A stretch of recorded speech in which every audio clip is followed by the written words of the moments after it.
Amis sportifs, bonsoir. C'est toujours avec beaucoup de plaisir que nous vous retrouvons sur les antennes de Spectrum Télévision, comme chaque mercredi soir, au menu de la Nuit du Sport, édition de ce 29 mars.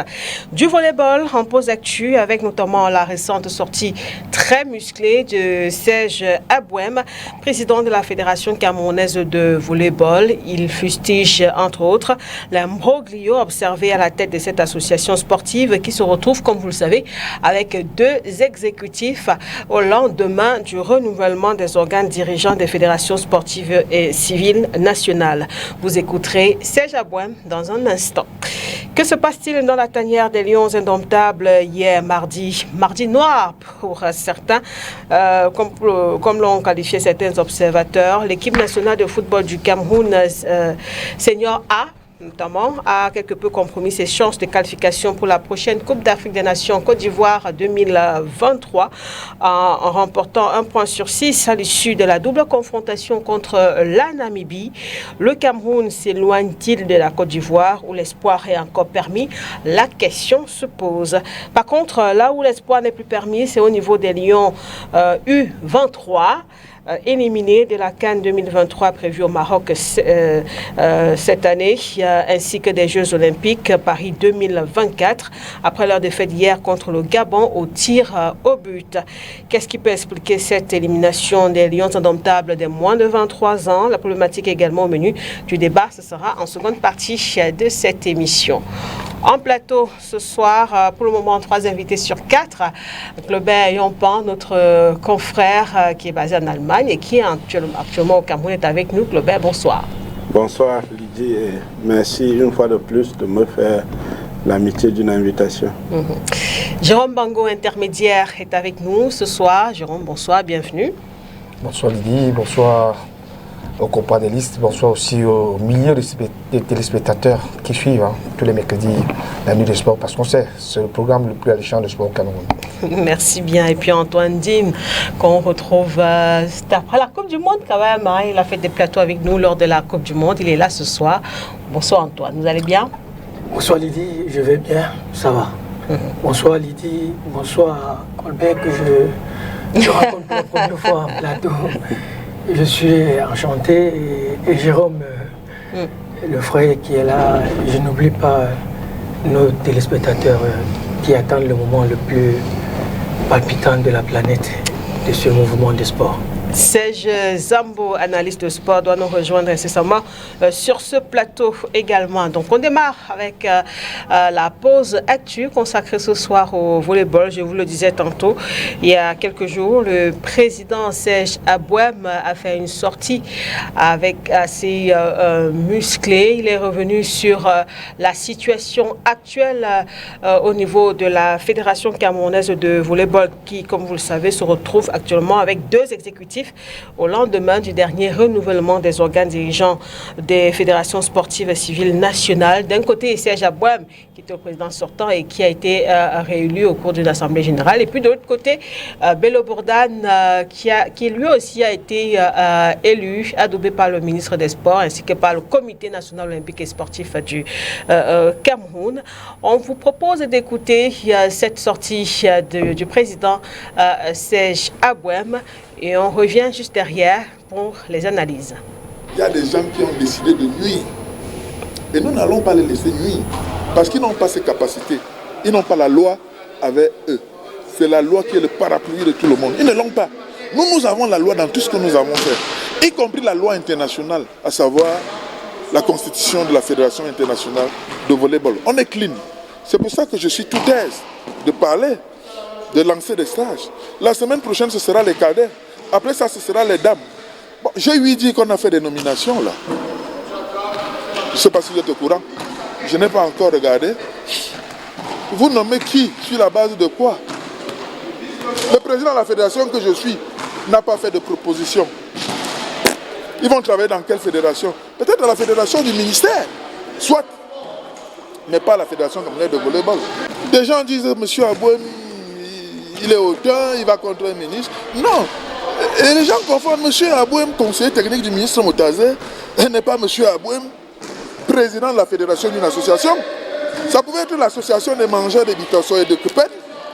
Ça n'a rien à voir avec l'État du Cameroun au plan institutionnel. Le ministre des Sports n'est pas mon supérieur hiérarchique, il n'est pas mon patron. Je suis désolé. Ceux qui veulent animer la galerie là-dessus, ça leur a... Je suis président d'une association. Je vais défendre les intérêts de mon association, même contre l'État du Cameroun. Ça, c'est l'État du Cameroun qui nous a permis d'agir comme ça. Vous comprenez? C'est le président de la République qui nous a permis d'agir comme ça. Ok? Nous avons fait des lois. Le président a pris à promulguer des lois sur la liberté d'association en 90. La loi du sport de 2018 est en vérité, pour ceux qui ne le connaissent pas ou bien ceux qui ne savent pas lire, une transposition dans le domaine du sport des lois sur les libertés. C'est-à-dire, la loi donne aux associations les pleins pouvoirs. Travailler, recruter, organiser, financer. Et la loi est derrière comme une balise pour encadrer. Ne sortez pas d'ici, n'allez pas comme ça. Dès que vous sortez, vous êtes contre la loi et là on vous frappe. Mais fort heureusement, la Fédération camerounaise de volleyball n'est jamais sortie de la loi. Donc nous disons à tous ceux qui veulent organiser la zizanie, ça les regarde. Nous on travaille sous le prisme de la loi et nous allons défendre nos positions fermement en respectant la loi du Cameroun. De toutes les façons, le juge de référé a dit le droit. Nous attendons le juge de fond. Pour ceux qui estiment qu'on ne va pas aller en compétition internationale cette année, non, ça ne nous intéresse pas. Ce qui nous intéresse, c'est la nation camerounaise. On n'a pas adressé le risque du ministère des Sports. Or, il est là présent, il est le plus compliqué. Vous êtes manager, vous faites comment? Il faut qu'on trouve les moyens de s'en sortir. Nous travaillons, mais aujourd'hui, je vais vous dire sincèrement, notre seul point de salut, notre seule issue de salut, ce sera la justice camerounaise. Nous avons attaqué un certain nombre d'actes du ministère des Sports au niveau de la justice, en référé. Nous avons eu raison, on nous a donné raison. Nous attendons, ils ont fait ce qu'on appelle une décision avant dit droit de juge de référé. Nous attendons aussi maintenant demain le juge de fond, ce qu'il va dire. Est-ce qu'il va nous donner raison? Nous attendons. Nous avons attaqué certains actes du ministère des Sports au niveau du tribunal administratif, dans le cadre de recours de référé administratif et dans le cadre de recours pour excès de pouvoir. Nous attendons aussi. Mais ce que je veux dire à tous ces gens, c'est que nous sommes une association. Nous avons les règles qui sont les nôtres et nous travaillons sous le prisme de la loi. Il n'y a rien au-dessus de la loi au Cameroun. Et en cela, nous faisons confiance à la justice du Cameroun. On ne se soucie pas. Quand on disait que la FIVB a validé avec réserve l'élection du pseudo-président des 2/3, on ne se soucie pas qu'il passe à la radio nationale. Ça ne nous intéresse pas. Ce qui nous intéresse, c'est, avant de nous respecter le droit interne à la fédération, c'est-à-dire nos statuts, avant de nous respecter la loi du Cameroun, oui. Avant de respecter la constitution de la Fédération internationale de volleyball, oui. C'est ça qui nous intéresse. Maintenant, nous travaillons, comme vous voyez, nous sommes sur le terrain. Maintenant, il y a des gens qui veulent faire de l'amalgame. Il y a des conflits, M. Abouem, le ministre, non, ça ne nous intéresse pas. Vraiment, au-delà du sport, je vais vous le dire. Moi, je suis diplômé de l'École nationale d'administration et de magistrature. Vous comprenez? Mon directeur était le premier ministre Dion Ngouté. Et là-bas, on nous apprend qu'un ministre de la République, c'est quelqu'un qui a la très haute confiance du chef de l'État. On n'a rien à faire avec le ministre. On attaque les actes du ministère. Vraiment que les gens ne mélangent pas les pédales. Ok? Nous sommes une association, nous sommes justiciables. L'État aussi est justiciable.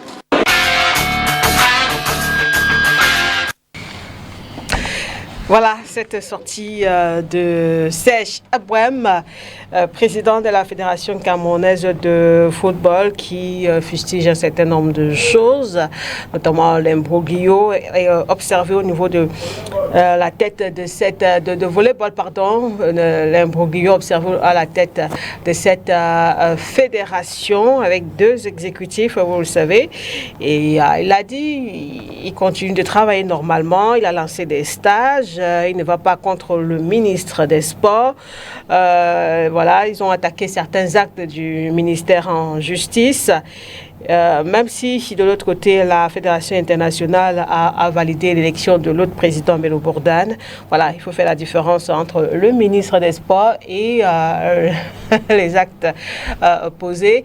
Serge Zambo nous a rejoint en plateau. Serge, bonsoir.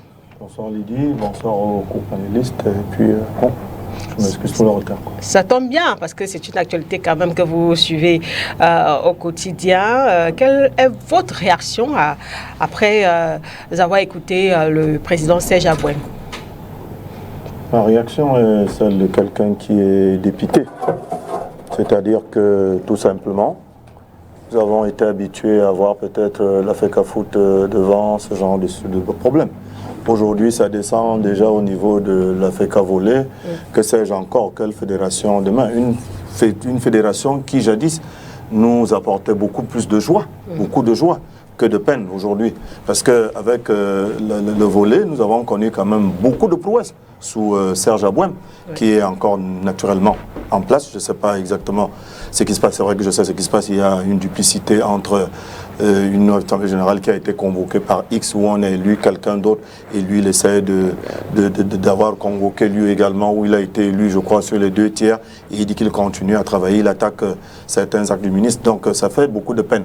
La lecture que nous avons, en attendant peut-être entrer dans le fond, mais vraiment sur la forme, la lecture que nous avons, ça fait beaucoup de peine pour une fédération qui nous a fait connaître des moments de joie. Souvenez-vous dernièrement avec les filles au niveau à Yaoundé, au Palais des Sports. Généralement, c'est même des sports que les gens ne suivent pas beaucoup. Mais avec le fait que ça a connu un certain essor, beaucoup de changements, beaucoup de choses qui vont dans le sens positif, ça a permis que la moindre personne puisse s'intéresser. Je me souviens bien quand les filles jouaient, parfois on n'arrivait même pas à aller au boulot, ou alors on installait les télévisions au bureau pour pouvoir suivre ces filles qui ont été championnes d'Afrique, qui sont même allées en Coupe du Monde, même les hommes. Donc même les U, je crois, on n'avait même pas vu de nos U17 aller à un certain stade de compétition. Ça s'est passé aujourd'hui, mais d'où vient-il que lorsque les gens travaillent bien, d'où vient-il qu'il y ait duplicité? Qu'est-ce qui se passe dans le fond? Qu'est-ce qui se passe exactement?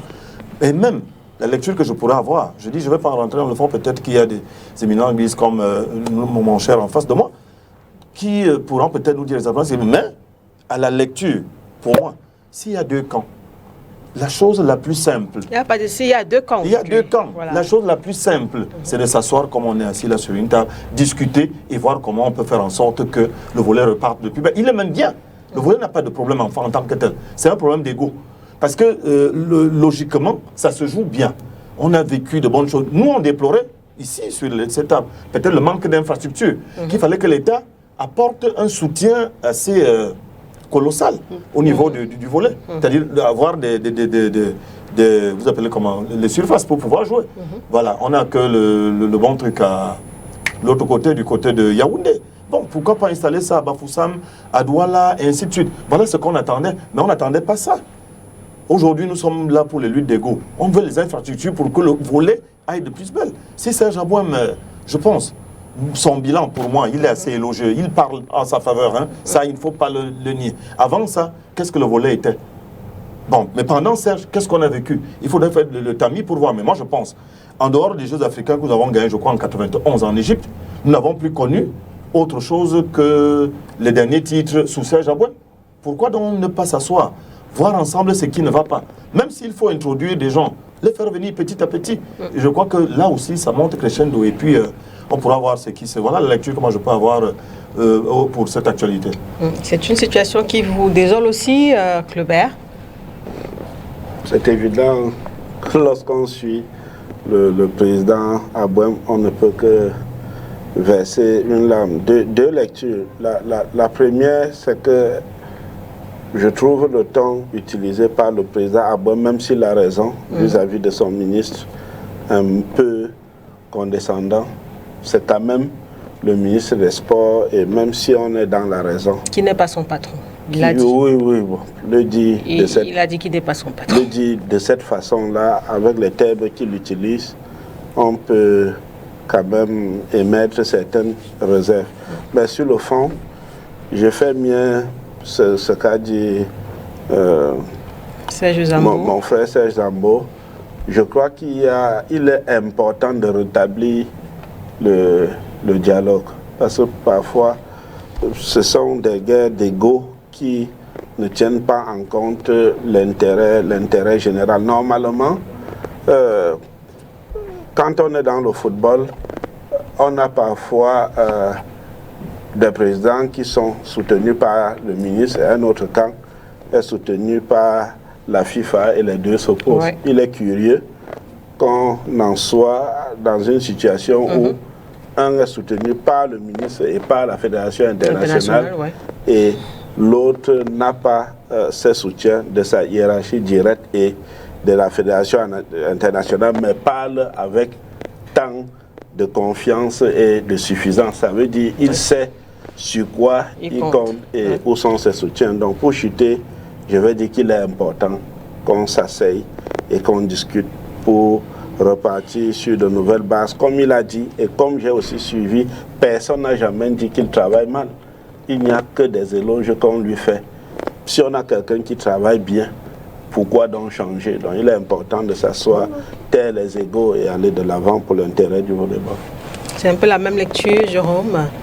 Il faut le dialogue. Qui devrait justement initier ce dialogue pour réconcilier les différentes parties? Oui, Lydie, à défaut du ministre des Sports, qui se doit d'imprégner ce dialogue, je crois qu'au-dessus il y a le président Kakabamoun, qui est le président de toutes les fédérations sportives au niveau du Cameroun.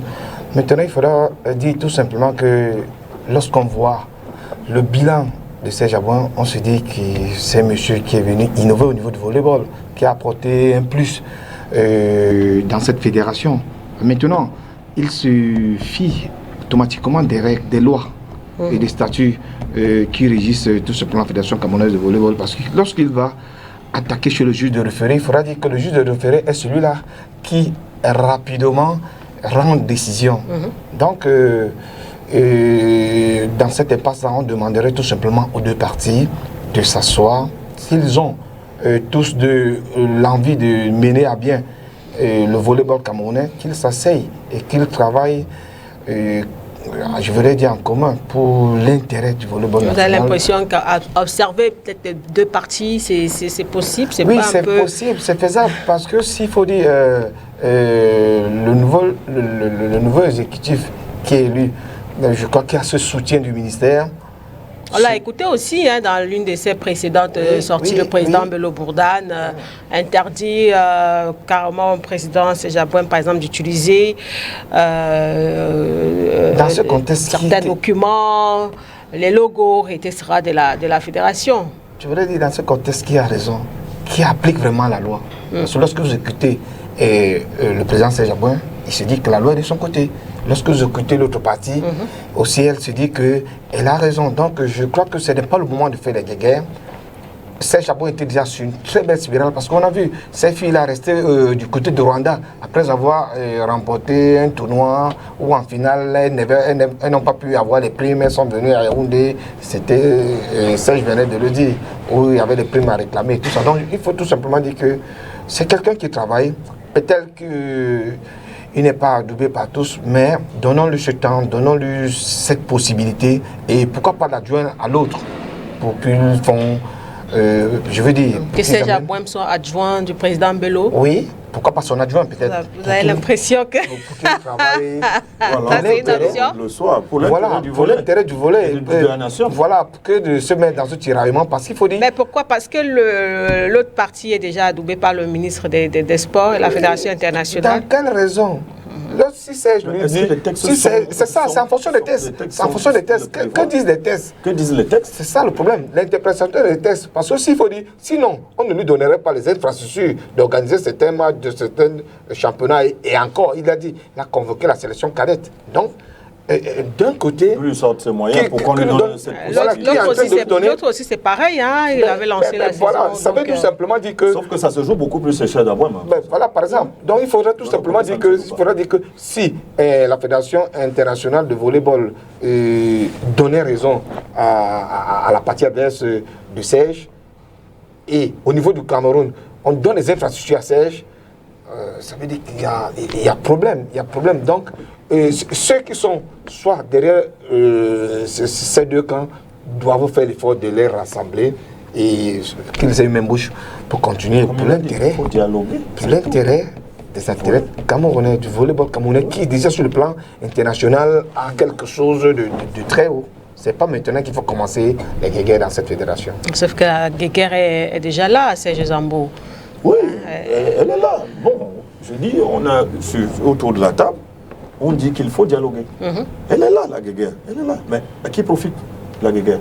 Mais là, on est quand même dans une situation où on a le ministère des Sports qui a validé une élection, le CNO qui a fait pareil. Est-ce qu'à ce moment-là, un retour en arrière, c'est possible? Oui, si je peux dire quelque chose, oui, non, un retour en arrière possible. Je n'aime pas trop sur le plateau de sport faire de la politique, mais au-dessus de toutes les volontés, il y a la volonté politique.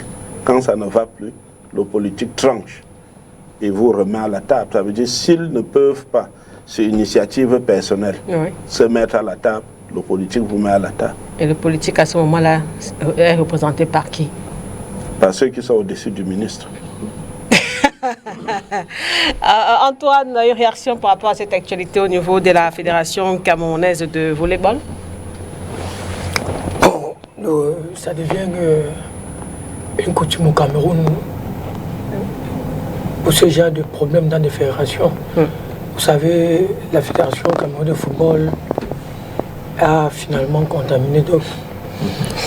Puisque je sais depuis très fort longtemps que cette fédération bouge pas mal. Hein.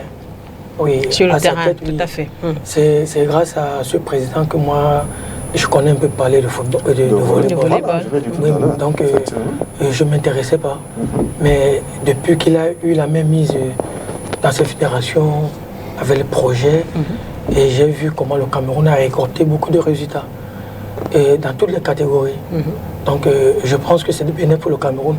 Mais je constate plutôt qu'au Cameroun, on aime salir ce qui est propre. Oui, vous parlez du dialogue tout à l'heure. Vous croyez qu'ils sont mineurs pour s'entendre? C'est juste parce que le politique, si les ficelles, c'est tout. Oui, un ministre qui a doublé l'élection de M. Bello, je crois, c'est M. Bello. Et aujourd'hui, il a marginalisé le président sortant. On doit se poser la question, à quoi est-ce qu'il joue? Alors que il y a des textes qui sont faits pour être suivis. Et nous avons les problèmes des textes au Cameroun, à tous les niveaux, même sur le plan politique. Vous voyez? Donc, et à la fin de tout, c'est le politique qui met la boue dans le tapioca des autres. Oui, parce qu'il ne joue pas franc jeu. Je ne sais pas à quoi ça sert. Aujourd'hui, la solution pourrait venir d'où? Claubert a parlé de... Oui, je pense qu'il a avancé quelque chose qui est tellement plausible. Oui, c'est le politique qui gère le monde. C'est le politique. C'est grâce au politique que nous sommes là. Donc, à un moment, la récréation doit cesser. La récréation doit cesser. Vous comprenez? Parce qu'en ce moment, ce sont les athlètes qui sont en train de perdre. Parce qu'ils ne savent plus à quel sens se vouer. Il y a des fédérations. On les tire à gauche, on les tire à droite. Mais chacune a ses équipes. Oui. On a vu, même dans notre football, on a souvent vu ce genre de choses passer. Il y a 2 canons, 2 tonneaux, 2 dynamos. Et voilà ce qui arrive. Ce que je disais que la contamination, c'est contagieux. Donc il faudrait qu'on essaye vite de se réunir, de dialoguer, afin que d'autres. Sinon, même le rugby que nous ne savons pas comment ça se passe là-bas, on viendra en parler si un jour. Donc il est temps qui regarde dans la même direction. Hein. Oui, et il n'y a que aujourd'hui.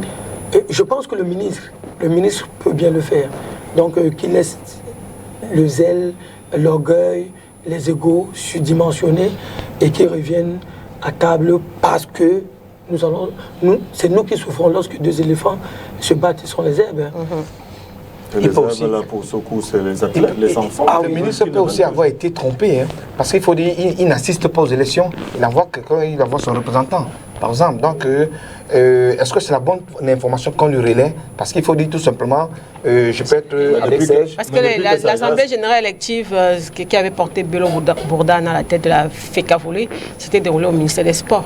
Voilà, par exemple. Non, mais depuis que Sajas, quand même s'il a été trompé, je pense qu'il a pu avoir le temps de revoir exactement où ça coince et qu'est-ce qu'il y a lieu de faire. Parce qu'il y a aussi quelque chose, c'est que officiellement, le ministre n'a pas encore donné une position vraiment officielle. Hein. Tout ce qu'on s'est dit, c'est que c'est adoubé par tel. Moi, je n'ai vu aucun communiqué qui a été lu, rien. À la simple différence que le nouvel exécutif Bello Bourdane a été présenté au président du comité national olympique lorsque les fédérations étaient en train de faire cette présentation devant le président Kakaba Maboum. Donc, c'était pas Serge qui était là, c'était Bello. Donc, dans ce genre de choses, il y a ce qu'on appelle les actes préparatoires ou les comportements, les attitudes préparatoires. Je crois, à un certain moment, on a bien vu que le président de la FECAFO ne s'entendait pas avec le ministre. Mais chaque fois que vous interpelliez le président de la FECAFO, au plus fort de la querelle entre les deux, il vous disait toujours c'est mon papa, je ne peux pas manquer de respect à mon papa. C'est pour ça que je dis, ce genre d'attitude de M. Abouem ne consiste pas à se mettre dans les dispositions de négocier, il est plutôt dans une logique de bras de fer. Il dit je peux et je vais aller jusqu'au bout. Et c'est comme ça que ça commence, hein, sans couper la parole à Clotaire. Nous avons commencé tout à l'heure, il a parlé du juge a fait ceci. Après ça va aller là où le TAS est là. Et je ne sais pas si, je l'avais déjà dit ici, je ne sais pas si le TAS est devenu, le Cameroun est devenu une entreprise, à la limite pour le TAS. Je ne sais pas s'il y a un pays qui a autant de procès au TAS que le nôtre. Je ne sais vraiment pas, peut-être parce que je suis camerounais. Et nous les nourrissons. C'est-à-dire qu'on ne va pas au TAS, c'est une juridiction. Et quand on parle de juridiction, c'est l'argent. On ne va pas au TAS comme ça. On va se promener. On va déposer un dossier, il faut c'est comme ça. Donc je ne sais pas. Si nous, on essaye de voir la chose de ce côté, parce que ça commence toujours ici. Chez nous, avec le juge de référé, le juge de ceci, le juge de cela. Après, quand on ne va pas dire, parce qu'il a dit que la première décision a été dite, mais maintenant sur le fait, est-ce que sur l'application, voilà. Et si on n'applique pas, on va aller crescendo. Et puis maintenant, le camp adverse aussi. Et il y a également, ils ne sont pas dépourvus, c'est sûr qu'ils ont aussi des avocats. Et ainsi de suite. Donc vraiment, ils ont le conseil, merci. Donc vraiment, je dis, il est temps pour nous d'ouvrir les yeux. Et comme le disait tout à l'heure, Clotaire, à partir du moment où tu dis que tu n'as rien contre le ministre, tu attaques peut-être ses actes. Oui, un peu. Il faut avoir une attitude également de se dire, c'est vrai, je ne sais pas dans quelle logique il est pour dire qu'il n'est pas son patron. Quand tu es déjà dans le domaine du sport, le patron des sports, c'est le ministre. Je ne sais pas s'il parle de son travail, mais c'est sa tutelle. Je pense que jusqu'à preuve du contraire, c'est l'État camerounais qui donne les agréments à ces fédérations-là pour pouvoir... Et l'État vous dit, votre tutelle, c'est elle.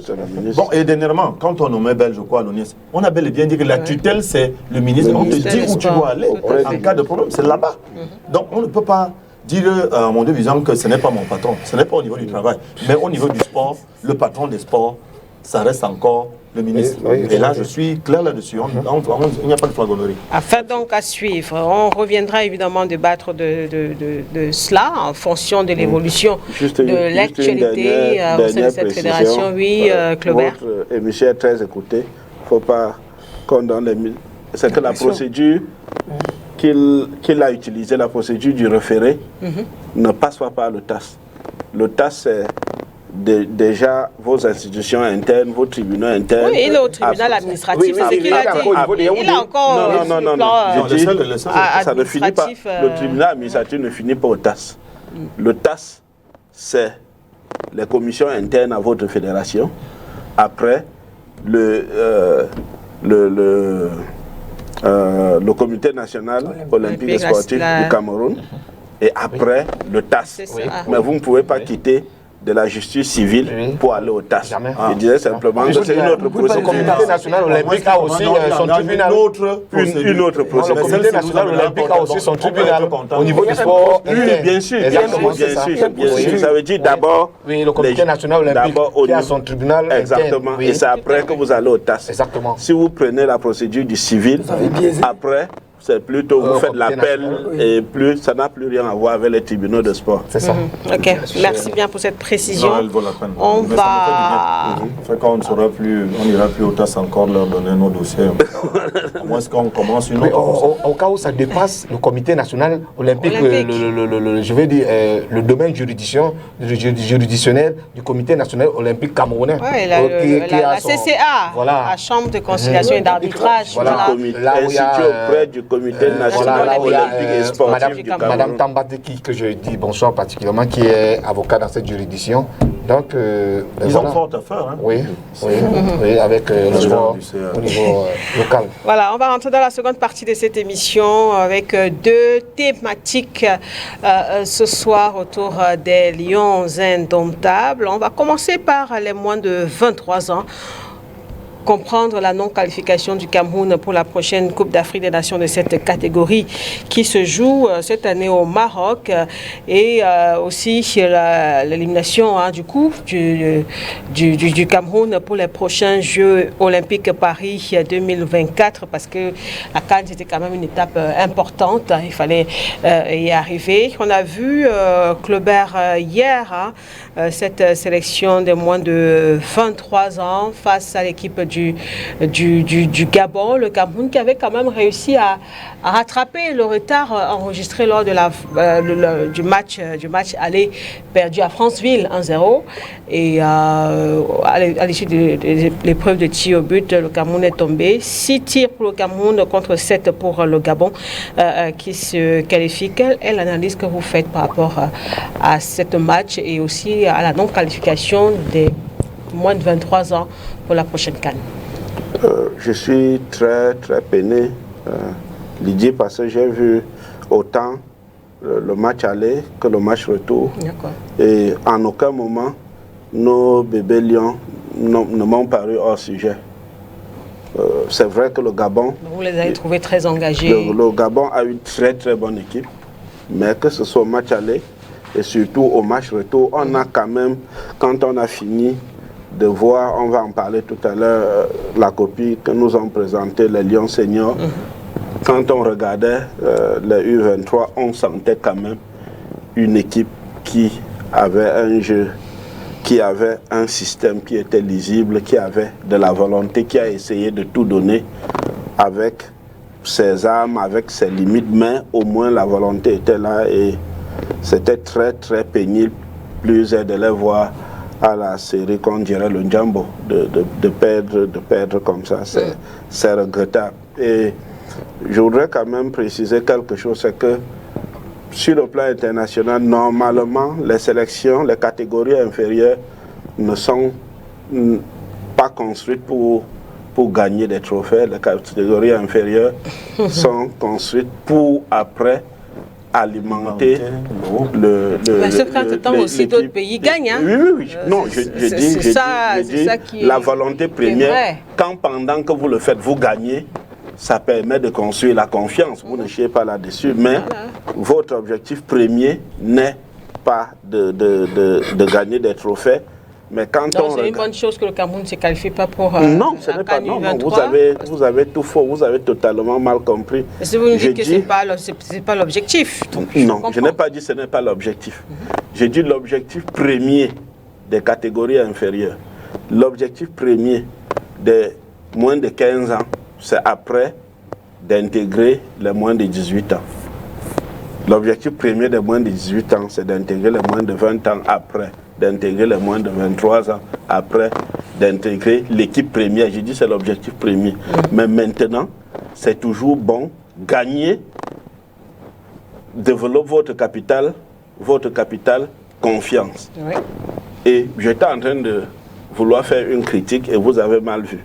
La critique, c'est quand vous regardez l'équipe du Cameroun d'il y a 2 ans il n'y a pas de lisibilité quant à la progression pour intégrer les catégories inférieures. Quand vous prenez les Lions seniors aujourd'hui, vous prenez les Koundé Malon, les Noutolo, les Baizo et tout ça, ils sont partis des catégories inférieures pour monter jusqu'à l'équipe nationale du Cameroun. Mais si vous prenez les moins de 23 ans aujourd'hui, et ceux qui étaient là il y a 9 mois, vous verrez qu'il y a peut-être 2 ou 3. Voilà, qui sont encore là. C'est-à-dire les U20. Or, ils devraient avoir une lisibilité là-dessus.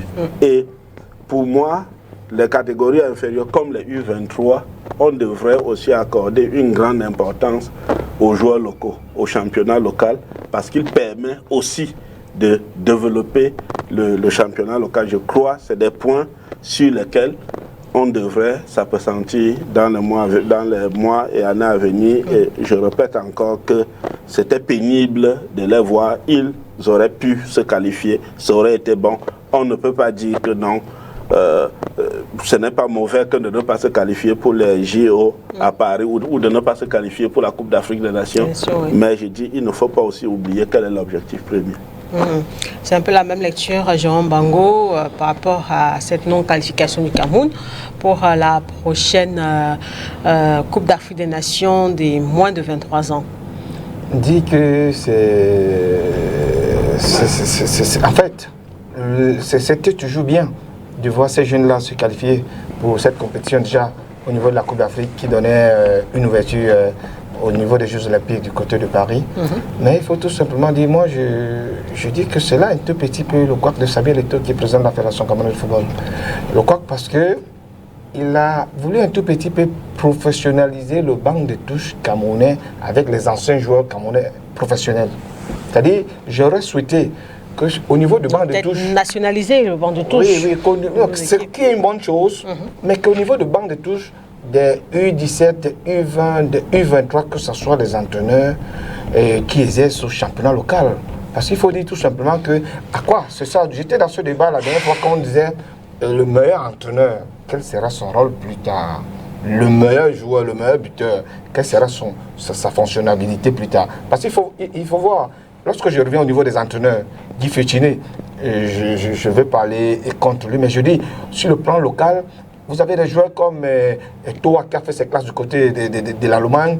Vous avez les gars comme Mdoumbe Bosso qui est toujours au haut du pavé. Vous avez les gars comme Jonke Bonaventure. Vous avez les gars qui ont fait les preuves sur le plan local. Pourquoi il ne faut pas les confier cette équipe-là? Et en plus, qui peuvent en plus donner la chance aux joueurs locaux dans ces différentes catégories. Mais si vous avez chez la U17 quelqu'un qui a passé tout son temps du côté de l'Hexagone, si vous avez chez les U20, celui qui a passé le temps à l'Hexagone, si vous avez chez les U23, si vous avez chez Aprime. Il reste des Camerounais ou pas? Il reste des Camerounais, mais je dis, ils n'ont pas, Global le disait tantôt, il faudrait intégrer plus les joueurs qui sont sur le plan local. Mais bon, on est allé chercher d'autres gars du côté de l'Hexagone et ça produit ce que ça produit. Mais certes, qu'on attend pour le résultat immédiat, mais une qualification permet toujours d'avoir une petite sécurité, d'avoir une sécurité pour l'avenir du football camerounais. Mais lorsqu'on voit les A', se buter au niveau du Chan, on voit les U23 n'arrivent pas à se qualifier pour la Coupe d'Afrique qui donne l'ouverture aux Jeux Olympiques. On voit les U17 qui sont là, ils n'ont pas encore de position. On voit les U20 qui m'achètent. Donc, je dis, il fallait plutôt donner la chance aux entraîneurs locaux qui ont roulé leur bourse. Gilles Denis Sonana qui a roulé sa bourse du côté de l'Asie. Avec Thomas Liby. Voilà, Thomas Liby, qui est champion avec ces U17-là, qui aujourd'hui en ballottage favorable, que personne ne dit rien, qu'on ne se pose pas de questions et autres. Donc, je dis, il fallait donner la chance à ce gars. Thomas Liby a bien travaillé avec les U17, on le pousse sur les U20. Est-ce que tu peux continuer le même boulot et on regarde ce qu'il peut faire? Mais vous débarquez un gars comme Guy Fétiné, qui maîtrise pas bien le championnat. Sauf que le débat ne s'est véritablement pas posé quand il y a eu des nominations. Oui, mais c'est vrai, mais maintenant les résultats sont là. Comme les Lions U23 ne sont pas qualifiés pour la CAN, vous remettez en cause les différentes décisions prises par l'Africa Foot. Les résultats sont là. On aurait souhaité bien que ceux qui arrivent là, qu'une belle vision, qui s'apportent, qui s'enchaînent avec les résultats. Même si Claudel a dit tantôt, les résultats, on n'attend pas les résultats, mais ça fait toujours bien que de savoir qu'au niveau des catégories inférieures, les gars font du bon boulot. Vous n'allez pas interdire au Sénégal ou aux autres nations d'avoir apporté les résultats dans la classe basse des compétitions. Mais plus les classes basses sont bien gagnées, bien loties, bien fournies, ça permet de rapidement regarder l'avenir au niveau de l'équipe Fagnon. Antoine, alors on est retourné un peu en arrière, hein, les nominations, pourquoi les coachs camerounais plus basés en Europe, il fallait plutôt donner l'opportunité aux entraîneurs d'ici. Je pense que nous avons vécu de bout en bout ce match, sauf que le club a parlé de la volonté, le gars il a vécu le match à Franceville, il a vécu le match à Yaoundé. Oui, mais sauf que je constate que de plus en plus nos entraîneurs ne prêtent pas attention, ne font pas attention aux conférences d'avant-match. Vous êtes à ignorer que le Gabon nous avait dit que nous venons en guerre contre le Cameroun. Oui, c'était un message fort. C'était pas de la blague. Nous venons en guerre contre le Cameroun. Et ils ont réussi, la Panthère a réussi à gagner le lion, ou il a mangé le lion, je ne sais pas. Il a plutôt blessé le lion. Bon, il a donc blessé le lion. Quelques jours plus tard, nous jouons à Yaoundé. Oui. Bon, il y a quelques choses qui ont changé sur le plan tactique et tout. Nous avons vu tous le match hier. Ce n'était pas si mauvais que ça. Mais vous menez par 1-0. Vous ne cherchez plus à contourner. Vous croyez que 1-0, c'est suffisant pour la qualification. Mais que non. Les gars ont ouvert le jeu. Parce que moi, je m'aurais attendu de voir les Gabonais fermer le jeu. Dire, bon, nous sommes menés par 1-0. Pour mieux faire, n'attaquons pas. Mais ils ont dit non, la meilleure défense c'est l'attaque. Ils ont attaqué. Nous n'aurait été la maladresse de cet attaquant à moins de 5 minutes de jeu avant la sortie de notre gardien et on aurait eu l'égalisation. Mais ils sont restés en confiance et ils nous ont amené au tir au but rapidement. Ils sont restés confiants et ils ont remporté. Donc je pense que nous devons travailler à partir de la base. C'est pour construire une pyramide. C'est à partir de la base.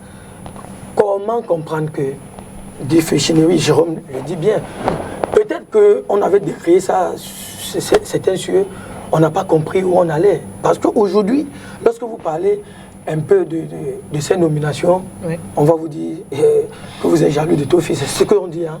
On est jaloux. Donc, non, comme Tofis est là, il est devenu une panacée, il a une baguette magique, tout ce qu'il peut dire, tout ce qu'il peut faire va passer comme il est que la poste. Mais que non, nous sommes là, on peut avoir une critique. Et s'ils peuvent être attentifs ou attentionnés, ils vont comprendre que non, il y a quelque chose qui ne va pas. Donc voilà, donc nous sommes là en train de perdre non seulement une première compétition et une autre deuxième compétition où ça fait depuis voilà 2 éditions, oui, des JO que nous ne participons pas. Le football sera absent. Et ça doit faire mal. Donc je pense que on devrait, voilà, peut-être on va arriver tout à l'heure, et le stage a commencé avec les locaux. Après on va vous amener les binationaux.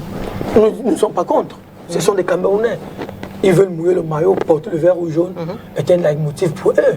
C'est bien, il faut les amener parce que c'est une plus-value.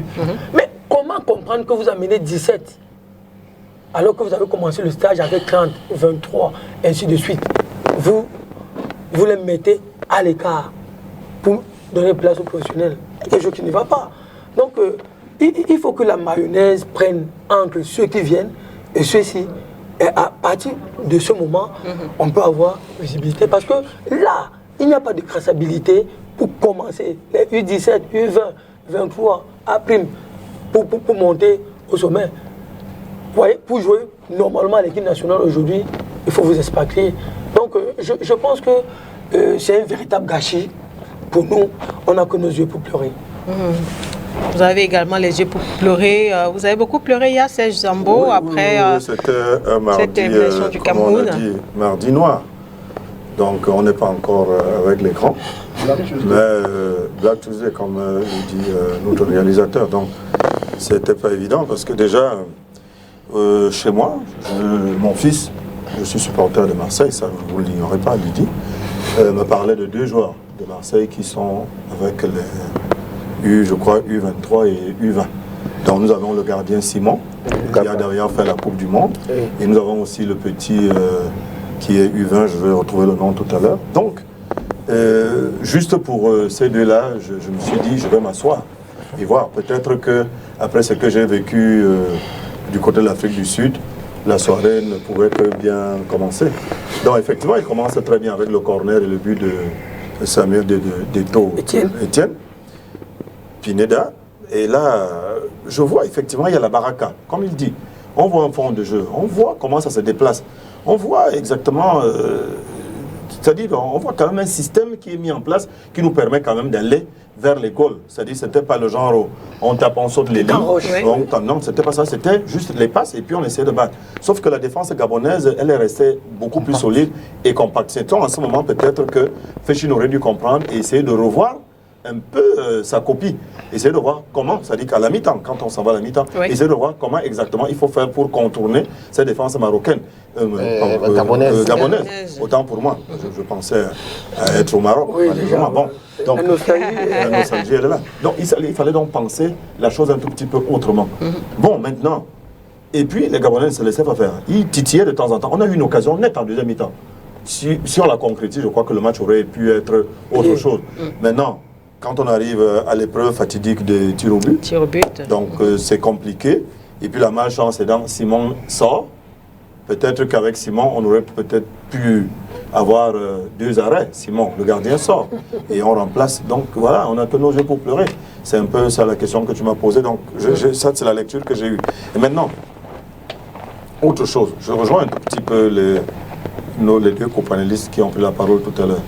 Bon, pourquoi est-ce qu'il faille donc souvent appeler les nationaux pour fournir un stage quand on sait qu'on ne va retenir que ceux qui viennent de l'autre côté? Je pense qu'il vaudrait mieux aller en Europe, faire le stage avec eux et venir tout simplement ici pour jouer, s'il faille le faire. On ne va pas me dire que sur 30, comme il a dit, on ne peut pas trouver 2 bons qui sont ici. Comment Libye trouvait ceux d'ici? Libye, au contraire, faisait quoi? Il travaille avec des gars d'ici et c'est dans cette cuvée, qui était de la bonne cuvée, que les Blancs venaient piocher plutôt pour amener. Ça, c'était un peu le contraire. Or, aujourd'hui, nous venons plutôt dans le sens où on va plutôt chercher. Bon, et la visibilité donc, de ceux qui sont ici, elle est où? Elle n'y est pas. Et la question, elle est bel et bien là. Ce qui fait donc justement que nous qui voulons que nos talents restent, quand le gars sait qu'il ne peut pas éclore, tant que je ne sors pas, il est obligé de sortir. Après qu'on ait juste applaudi 2 ou 3 fois, Clotaire, attends, je finis. Après qu'on ait juste applaudi 2 ou 3 fois, vous voyez un peu.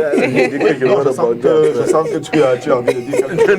Après qu'on ait applaudi 2 ou 3 fois, le gars va sortir. Et lorsqu'il est sorti, il représente donc en ce moment une plus-value qui lui permet peut-être de jouer dans les U et ainsi de suite. Donc tant qu'on est là, j'ai l'impression qu'on n'a pas de chance pour pouvoir éclore dans les lions.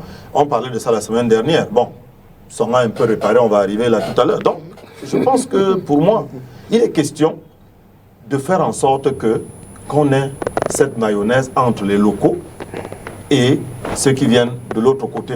On est d'accord qu'ils sont plus performants et autres, mais ça encore que pas forcément. Parce que je ne sais pas comment est-ce que l'équipe gabonaise a été constituée.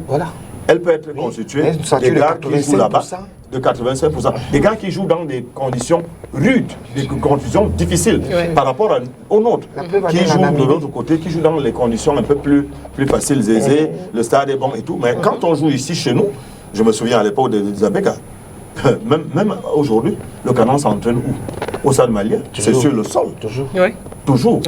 Voilà, peut-être que l'Union s'entraîne au gazon. Pareil à Cambrai. Vous comprenez donc que c'est des gars qui sont usés, rompus à la tâche. Voilà, quand ces gars-là rencontrent des gars qui jouent de l'autre côté sur le ciel, le sol moelleux, il y a 2 façons de jouer en ce moment. 2 façons de jouer. Ce n'est plus la même chose. Donc, on a vu que nos yeux pour pleurer et surtout que nous perdons beaucoup. Nous perdons la CAN. Et le règlement, on perd encore les possibilités de qualification aux Jeux Olympiques. Et si on revient à ce qu'il a dit, je le rejoins encore, lorsque nous gagnons les Jeux Olympiques, nous gagnons avec un lot un local. Voilà. Ouais. C'est-à-dire, et qui c'était également ce mélange entre joueurs professionnels, et encore que c'était imposé par le comité olympique. Oui, Et il faut juste 3. trois. À l'époque, c'était 3. Oui. Le reste tous venaient d'ici. J'ajoute C'est-à-dire que dans tous ton étaient moulin, des gars d'ici. Avant que Jean-Paul Lacone ne prenne cette équipe, c'était presque les joueurs de Manga Guinée Voilà. qui allaient au Nigeria avec la bien Coupe sûr. du Qui ont Monde, gagné la Coupe voilà, d'Afrique avec en le 95. Voilà, donc c'était presque la même Effectivement. équipe. On sait comment Manga a peiné avec Togo Pila a pris. on sait comment Manga a peiné avec ces gars en sélection avant d'aller Vous allez au niveau de retrouver au goal, ainsi de suite. Donc, on a juste pris 3, je crois. Les 3, c'était Eto'o, Etame Mayer et puis Mboma. Oui. Le reste, c'était les gars qui jouaient presque. Alors peut-être avant de passer la parole à Claubert, une question Serge.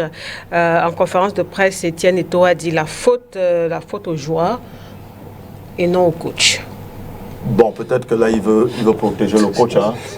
moi, je dis le patron technique d'une équipe, c'est l'entraîneur. À moins qu'Eto'o, Etienne me dise le contraire. C'est d'abord l'entraîneur. Bon, c'est vrai que sur le terrain, on peut avoir eu l'occasion, donc celle dont je parle, quand on les loupé.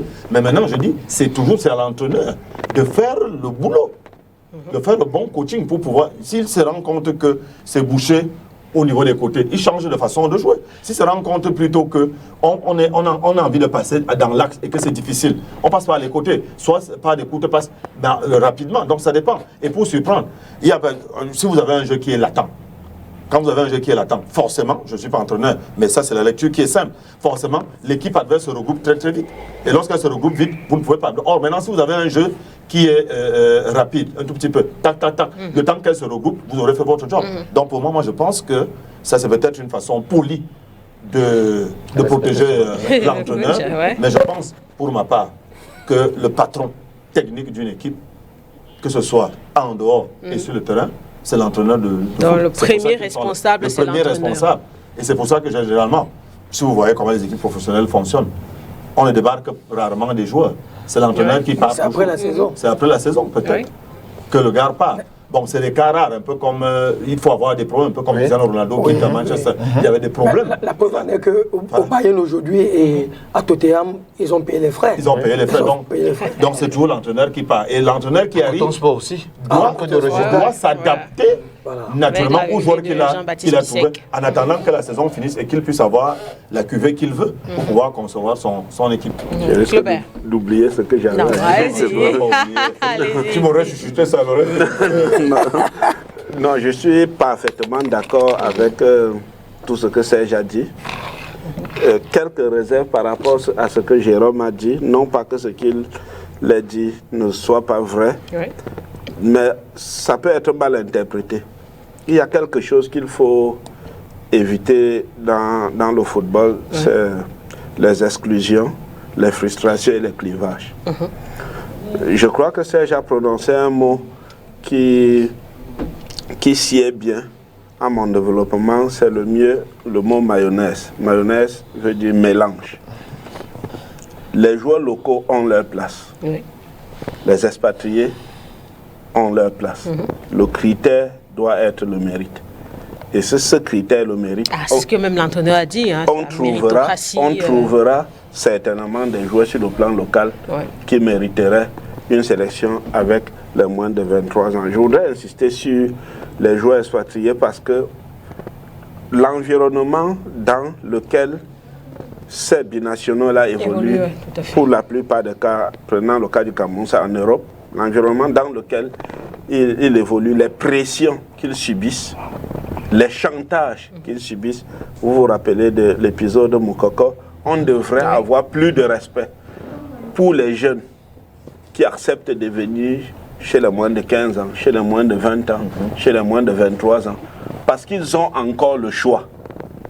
Ceux qui viennent chez les seniors à 26, 27 ans ont longtemps attendu l'appel de l'autre pays qui n'est pas venu. Oui. Et Ou ont même d'abord joué. voilà, et le Cameroun est Choix par défaut. le dernier choix. Donc ces enfants, on devrait les respecter. Et régulièrement, on leur dit là-bas, nous ne nous reconnaissons pas en vous.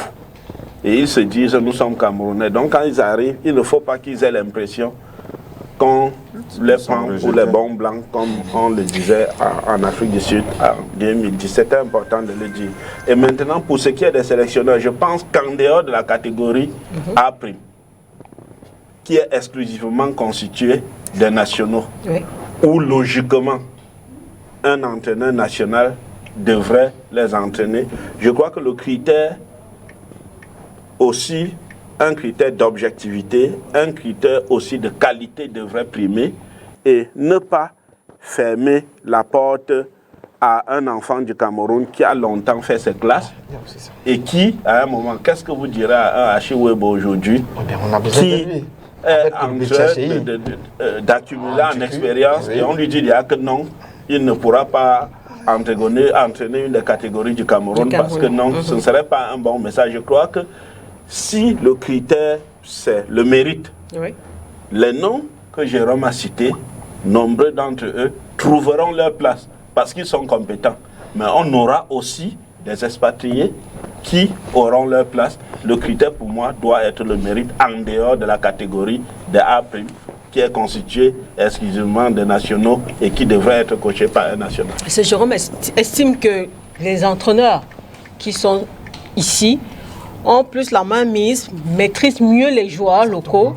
Oui, mais Par rapport à ceux mais Lydie, je suis en train de faire l'effort. Je suis en train de faire l'effort de vous dire que pour les moins de 15 ans, pour les moins de 18 ans, pour les moins de 20 ans, pour les moins de 23 ans, on doit prendre et les locaux et les expatriés. Mais les entraîneurs nationaux ne connaissent pas aussi les joueurs expatriés. C'est pour ça que le critère doit être le mérite. Oui. Ça ne doit pas être de dire John Keb ne connaît pas autant les joueurs expatriés qu'Achiwebo par exemple. Je prends l'exemple. Le critère doit être le mérite. Pour les catégories A', je suis d'accord que ce soit un national qui entraîne parce que c'est exclusivement des joueurs locaux. Mais pour les autres, le critère doit être le mérite. Le mérite veut dire le vécu, la compétence, l'expérience. Toi qui séjournes du temps en temps en Allemagne, on prend un gars Il est comme basé là-bas. Oui, qui est basé là-bas, je veux dire. On prend un gars comme Richard Toa, qui te dit qu'il a travaillé pour la Mancha, avec les catégories inférieures, U13, U15, U et autres catégories. Et qui arrive au Cameroun, qui préfère aller créer son centre de formation du côté de Baranté, au lieu que la Fédération camerounaise de football devait exploiter un bonhomme comme celui-là. Par exemple, on prend un gars comme Jules Denis Mais ce n'est pas comme s'il n'avait jamais entraîné une équipe. Une sélection nationale. Une sélection nationale. Si.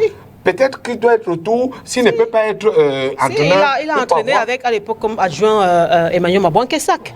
Il a entraîné. Oui, Voilà. oui, adjoint. Bon, je dis, par exemple, si je prends, voilà, si Non, je prends, Mabouan était son on prend un gars comme Jules Denis Sonana, qui vous dit, du côté de l'Asie centrale, il a travaillé avec l'Indonésie, etc., etc.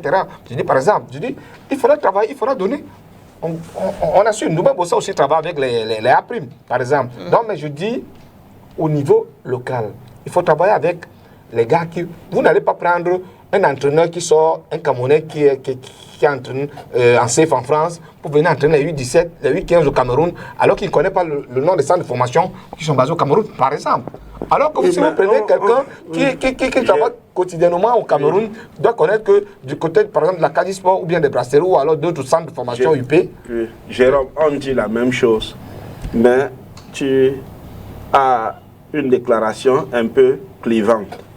Parce que tu exclus dorénavant les autres. Je dis, le critère doit être la compétence. Quand tu prends Richard Toa, je suis bien placé pour parler de Richard qui avait des propositions pour entraîner en deuxième division, entraîneur principal, et a choisi de rentrer au Cameroun. Si Richard dépose son CV et qu'il est étudié là dans les règles de l'art, il a des chances d'entraîner. Je ne serais pas contre, il a des chances d'entraîner. Mais je dis, le critère ne doit pas être de dire, de prime abord, expatriés ou les Camerounais résidant à l'étranger sont exclus. Ne prime que non. Vous donnez le CV et par exemple des gens comme Richard, donc, qui sont un pont entre l'étranger, il a l'expérience internationale et l'espoir. Puisqu'il vous dit qu'il a des projets, ça c'est un autre problème. Mais je dis, le critère, c'est une bonne question. Le critère doit être la compétence. Maintenant, qu'est-ce qu'on met dans compétence?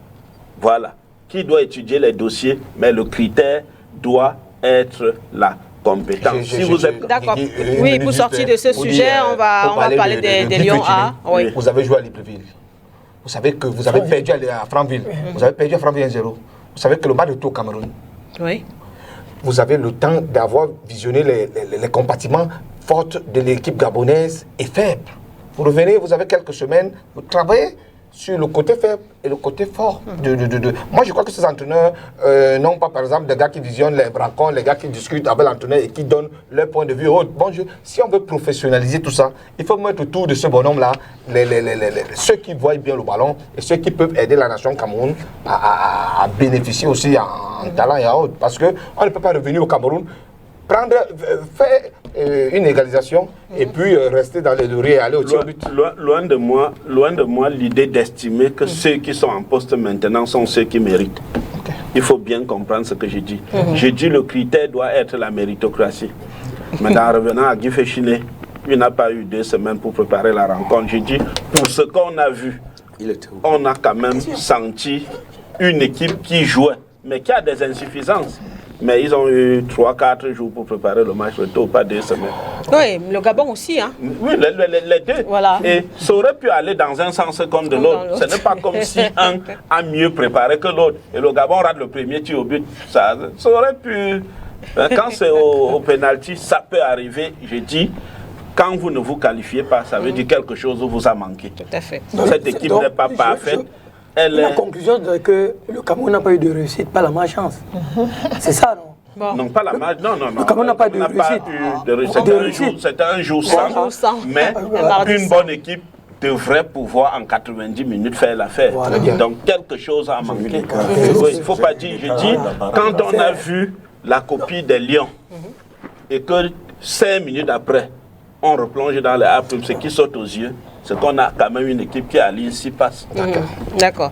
On va justement parler des Lions indomptables dans un court instant dans la seconde thématique de ce débat. Le Cameroun est-il en danger à l'issue de la double confrontation contre la Namibie? Vous le savez, les Lions indomptables ont réussi à obtenir 1 point sur les 6 et puis voilà, du coup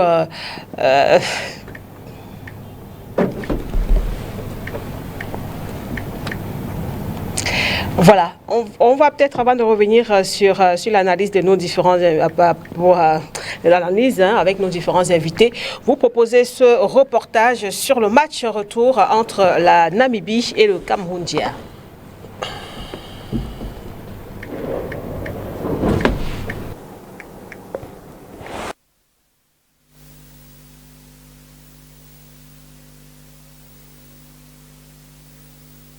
Song and Boys conceded their... Soyons sûrs que l'adversaire aujourd'hui va jouer différemment que la dernière fois. Forcément, il va essayer d'attaquer. The indomitable Lions of Cameroon have been torn to shreds by 113th place team, the Brave Warriors of Namibia.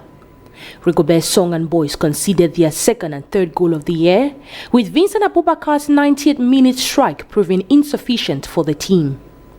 Played at the Dobsonville Stadium of Soweto, the ex-indomitable Lions opted for Vincent Abubakar, Eta Bawak and Kunde Malong in the place of Olivier Kemen, Olivier Cham and Martin Honglang in the starting lineup. A combination that yielded just a strike on target out of the 6 attempts in the first 45 minutes. Wasteful at all levels with no suitable pressure at the level of the midfield, making it impossible for Vincent Abubakar and Ignatius Ganago to connect with the crosses. With just 10 minutes into the second half, Peter Shalulile will once again come to haunt the Lions, scoring his third goal in the AFCON qualifiers. Barcelona Jana will once again fire at the 79th minute of play to extend Namibia's lead. The Sundowns to the highest point in the South African League. Shalulile. Colin Benjamin praise. La gauche est là pendant que la défense du Cameroun cherche lui, il a la surface de réparation. Super coup franc enveloppé qui rentre dans les filets, qui transperce les buts de Demi et passe le deuxième. A counter-attack from the newly introduced Jerome Gorman Martin Hongla will be eminently stopped not until the 90th minute. Selector that takes it, tout au moins le score. Lifts it right up and who is right there?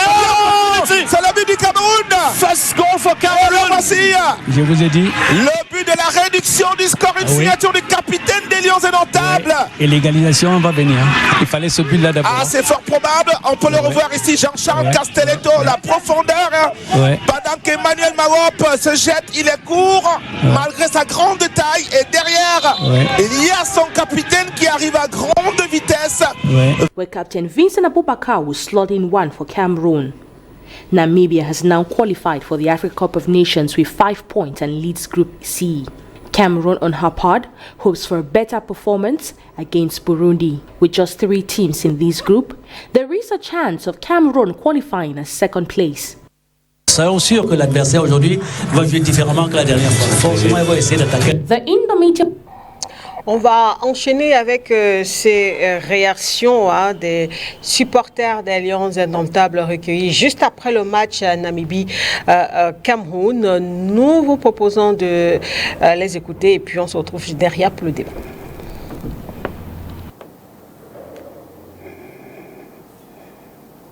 Je suis très déçu. Je suis très déçu. D'abord, je ne sais pas pourquoi Rigobert ne fait que appeler Koulou quand il est déjà fatigué. Il doit chercher d'autres jeunes joueurs et le remplacer Koulou. Je suis très déçu. Et puis le milieu de terrain n'a pas marché puisque les attaquants n'étaient pas nourris. Ils ne recevaient pas les bonnes balles. Franchement, le match là, ça ne m'a pas plu. On a encore espoir. Le Cameroun doit se qualifier pour la phase finale de la Coupe d'Afrique. Le match ne m'a pas trop intéressé. Notre coach n'a pas un bon coach. C'est mon seul problème, on n'a pas un bon coach. Je préfère encore Jean-Paul Akolo comme coach des Lions. Les joueurs se sont défendus. Il faut encore beaucoup de travail à nos jeunes joueurs là. Et moi je dis encore à notre coach Son, lui-même il a encore beaucoup à faire. Il faut vraiment qu'il se mette au travail. Et il y en a là qui dit que qui critique corrige. Ça ne sert à rien que des personnes se mettent derrière et puis ils disent que Son c'est un mauvais coach. Vraiment, si les Camerounais ne sont pas prêts à soutenir notre frère camerounais qui a œuvré pour le Cameroun, on ne se lève pas tout d'un coup comme ça là, on s'explose. On prend du temps pour s'exploser. Il n'y a personne qui ne connaît pas le comportement des Camerounais. Quand les Lions ont gagné le Brésil, parce que pour moi, au Qatar, les Camerounais ont joué la finale avant la finale. J'étais très content du fait que les Lions avaient gagné le Brésilien. Pas seulement moi, tout le monde entier était content. Avant de dire ceci, il faut que les Camerounais, dans l'ensemble, nous soutenons notre coach qui sont. Nous regardons toujours que les Blancs viendront toujours faire pour nous. Non. Des personnes, au lieu d'insulter, dire ci, dire ça, tu peux encore dire que bon, mon coach fait ceci pour que ça change un peu. Très déçu par la prestation des Camerounais, il n'y avait aucun fond de jeu. Le milieu était inexistant, il n'y avait pas d'alchimie entre le milieu de terrain et l'attaque. Sans parler de la défense qui était catastrophique. Donc moi particulièrement, je suis très déçu par les Lions. Et vraiment, on espère que le prochain match ce sera pas ça et qu'on pourra se qualifier pour la Coupe d'Afrique en Côte d'Ivoire. Une légère déception. Je sais que l'équipe est en construction. Et, il faut quand même leur accorder encore un peu de temps, des réajustements. Et je sais qu'ils vont se réajuster. J'ai confiance aux Lions, ça va aller. Il ne faut pas vous inquiéter, ça va aller. Puis c'est le football, il faut les prendre comme ça. Donc moi, je n'ai pas d'inquiétude, ça va aller. On va se qualifier. En plateau, après ces différentes réactions des supporters des Lions indomptables, vous avez écouté beaucoup de déceptions du côté de ces supporters. Alors, Avant peut-être de rentrer dans l'analyse du match, on va peut-être rebondir sur 2-3 choses. Serge Zambo, on a suivi un qui estime que pourquoi est-ce que le coach, le sélectionneur continue d'appeler Nicolas Nkoulou. Pour vous, Nicolas Nkoulou, c'est un problème aujourd'hui dans cette tanière ou pas? Moi, je ne pense pas que ce soit un problème de joueur. Ce n'est pas un problème lié aux joueurs. Et les buts que nous prenons hier, on ne peut pas dire que Nkoulou a été en concurrence avec un attaquant namibien pour qu'on dise qu'il est dépassé et que là, je ne pense pas. Moi, je pense que le Nkoulou ou pas Nkoulou, encore qu'à Yaoundé, nous avons commencé, on n'a pas commencé avec Nkoulou. On a commencé avec Christophe Wu, qui commet justement l'erreur, qui fait en sorte que nous en question. Ce n'est pas Nkoulou qui commet l'erreur. Donc, ce n'est pas une question de Nkoulou ou pas. Moi, je pense que le problème, il est ailleurs. Et puis, si Nkoulou est dans la tanière, il y a certainement des raisons. Peut-être que ça peut être... Le joueur n'est pas forcément celui qui va sur le terrain. Hein. Ça peut être quelqu'un qui est bien dans le vestiaire. Ça peut être quelqu'un qui de par son vécu, peut amener les autres à mieux appréhender des choses. Ça peut aussi être quelqu'un qui peut, à la limite du possible, dépanner. Souvenez-vous, en 2017, il est là, il ne part pas comme titulaire. Mais je pense que c'est lorsque un des joueurs titulaires se fait mal qu'un Nkoulou rentre. Et c'est lui qui égalise. Il fait le job. Et puis nous allons gagner. Donc, pour moi, ce n'est pas un problème Nkoulou. Nous avons vu une équipe, c'est peut-être pas de la question. Moi, j'ai vu un match à la limite insipide. Puis des Lions vraiment brouillons. Je n'ai jamais vu notre équipe jouer à ce niveau-là. Ça, il faut le dire. Match aller ou match retour? Surtout au match retour. Au match aller encore, sur les deux matchs. Au match aller, nous avons quand même vu des velléités. Nous avons été cueillis un tout petit peu à froid parce que le but arrive quand même. Ça arrive à un moment où on se dit c'est les Lions qui essayent de porter le ballon vers l'avant.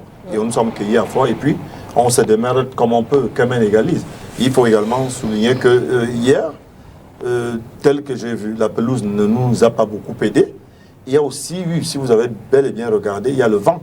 Peut-être que Claubert, qui a l'habitude de se déplacer, moi j'ai eu l'impression qu'il y avait aussi un problème de vent.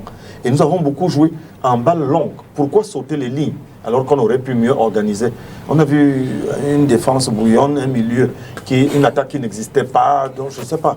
Il n'y avait rien de consistant par rapport même au U23 qui pouvait aligner 3 ou 4 passes. Et tu pouvais voir quand même les ballons circuler, d'aller de quelqu'un à un autre. Un corner, tu vois un changement, il y a des gens qui sont au premier poteau, d'autres qui sont au deuxième. Mais là, un Abouakan, un Gamaleux, c'est-à-dire rien n'a marché hier. Tout à l'heure, on a eu une illustration avec le papier que vous avez fait tout à l'heure sur un ballon de Ganago. Il reçoit un ballon au deuxième poteau. Au lieu de jouer instantanément, il arrête. Quand il arrête, qu'est-ce qui se passe? Il a deux joueurs namibiens qui sont désormais sur lui. L'angle est fermé. Ça te permet. Non, il faut réfléchir par 3 ou 4 fois pour pouvoir envoyer le ballon. C'est une boule. Donc, si on réduit les espaces, forcément, ça ne passera pas. Donc, moi, je ne pense pas que ce soit un problème. Le problème, pour moi, il est ailleurs. Nous n'avons pas joué comme d'habitude. Je ne sais pas pourquoi. Est-ce qu'on a joué comme ça de façon... c'est dépitant. Moi, je suis frustré de toutes les façons. On n'a pas joué comme Antoine, on a vous êtes je n'ai même pas les mots. Déçu aussi par la prestation des Lions indomptables? Je pense que ma déception n'a pas commencé aujourd'hui. Je suis un observateur de football.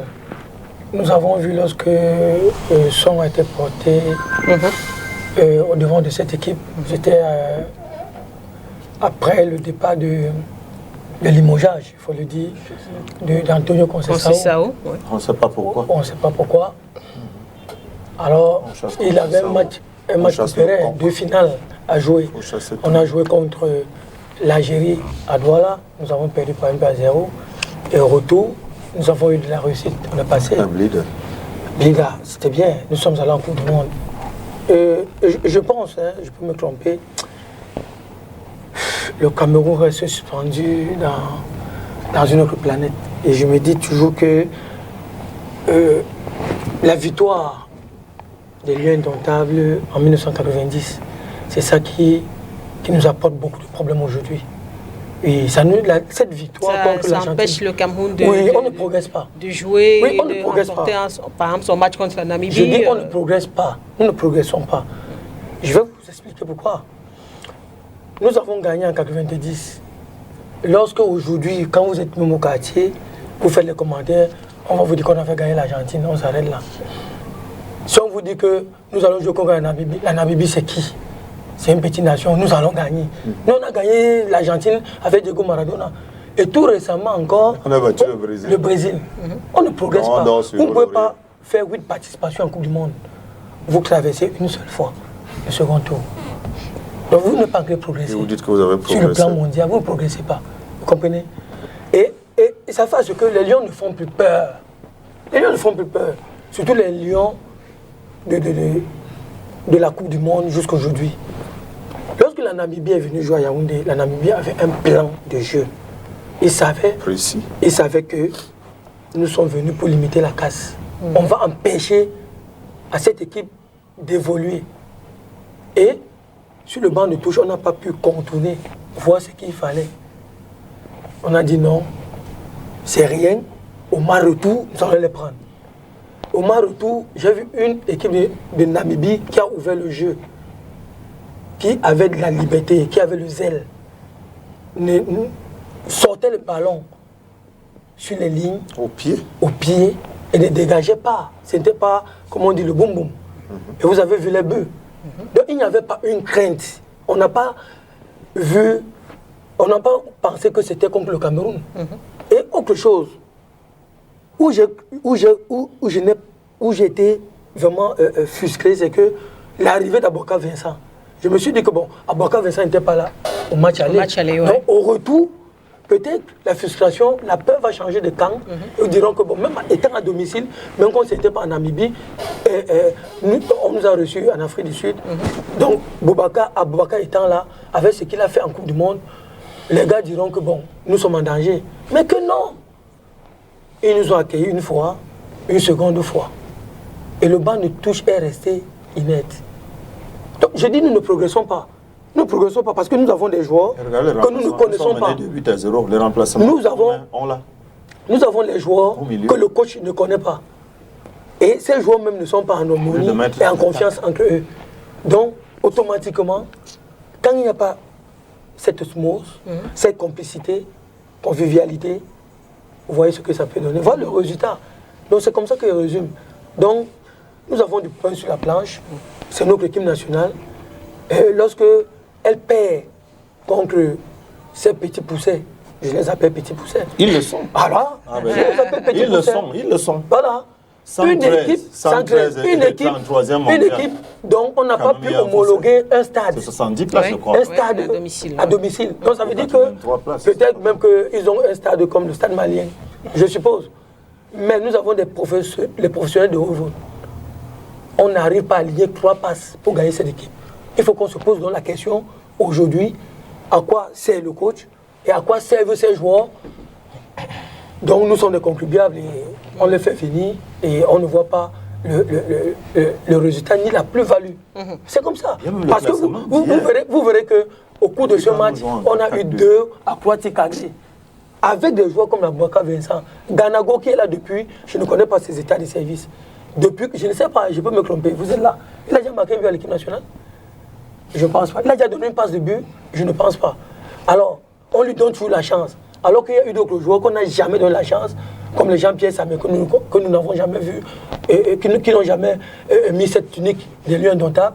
Nous n'avons même, où c'est Tawamba, où c'est Aurélien, où c'était Aurélien. On n'a pas donné la chance à certains joueurs, mais eux, ils sont là tout le temps. Mais eux, ils sont là tout le temps, on les reconduit, ils n'apportent rien. Bon, voilà, aujourd'hui, bon, c'est vrai que... Je m'attendais à voir Maroc de Canon en point de fixation. Voilà. Jérôme va réagir et puis Claubert. Bon. Jérôme, immense déception aussi par rapport à la prestation du Cameroun. Où ça va, tout va bien. Au vu de ces 2 rencontres, il faudrait déjà dire...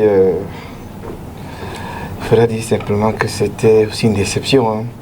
Il faut dire simplement si l'équipe nationale est au niveau du rajeunissement, ben voilà, la nation Cameroun, avec ceux qui constituent ces nations, doivent tout simplement avoir le cœur pour laisser les critiques de côté, parce que lorsqu'une équipe est au niveau du rajeunissement, et je suppose. Non, tu ne supposes pas. C'est mon analyse individuelle, monsieur Dib. Donc je dis simplement que lorsqu'on rajeunit une équipe, les résultats ne suivent pas. Non, permettez-moi pas le Cameroun. Hein. Permettez, non, on a vu ça. On a essayé de voir. On a vu ça au Nigeria, on a vu ça dans d'autres nations, on a vu ça au Maroc, on a vu ça en Algérie. Permettez qu'on évolue, permettez que je donne un peu mon point de vue.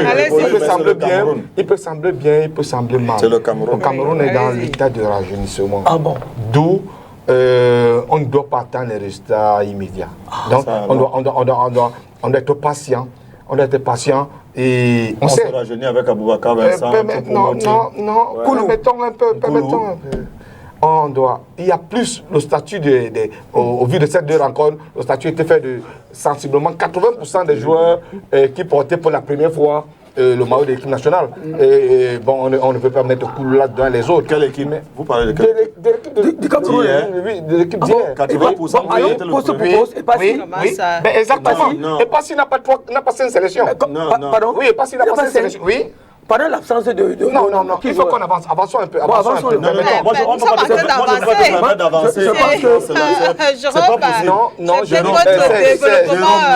Zambouangui a combien de sélections? Zambouangui a fait ce mélange. Zambouangui tourne autour de Lyon depuis. Tout le tour, mais n'a pas encore eu assez de temps de jeu. Lequel? Il n'a pas eu Ganago ne joue pas. Tolo n'a pas aussi de temps de jeu avec...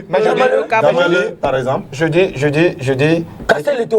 l'équipe en reconstruction. Bemo n'a pas assez de temps de jeu. Regardons, Bemo a combien de sélections? Bemo n'atteint pas 6 sélections. Bemo n'a pas 6 sélections. Non, pas 6 sélections. Non. Bon, je dis ceci. Les derniers stades, c'était. Non, je dis au niveau de la reconstruction de l'équipe nationale, le Cameroun, on n'est pas dans ce Cameroun, on doit être patient dans cette équipe. On n'est pas patient. Il t'a dit tout à l'heure que 90 nous suit jusqu'à aujourd'hui. D'accord. Vous comprenez? Il n'y a pas de patience à partir. Moi, avant 90. Il y a un autre pan. Il y a plutôt un autre pan. On peut parler de la reconstruction. Mais pas contre la Namibie. Pas contre la Namibie. Monsieur jouait dans le canon de Yaoundé. Permettez, il y a un autre pan que je peux critiquer. Celui de Thomas Mounier. Je ne sais pas quel est vraiment son rôle dans cette assiette. Permettez-moi un peu. Un acteur indirect alors. Permettez-moi. Je reviens au niveau du banc de touche. Au niveau du banc de touche de l'équipe nationale du Cameroun, il y a quelque chose qui ne fonctionne pas. Lorsqu'on voit l'équipe nationale actuelle du Cameroun développer le football, on se dit ça, c'est pas l'équipe nationale du Cameroun. Non, on peut vraiment la voisiner à l'équipe centrafricaine, que je ne dis pas qu'elle n'est pas bonne équipe, ou alors l'équipe. Parce que je dis non, permettez-moi un peu. Le bas de Madagascar on ne peut pas jouer tel qu'on a joué les deux confrontations avant la Namibie, sans pouvoir aligner 4 ou 5 places.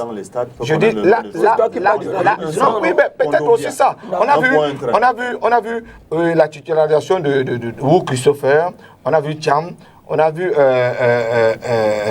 contre le Brésil.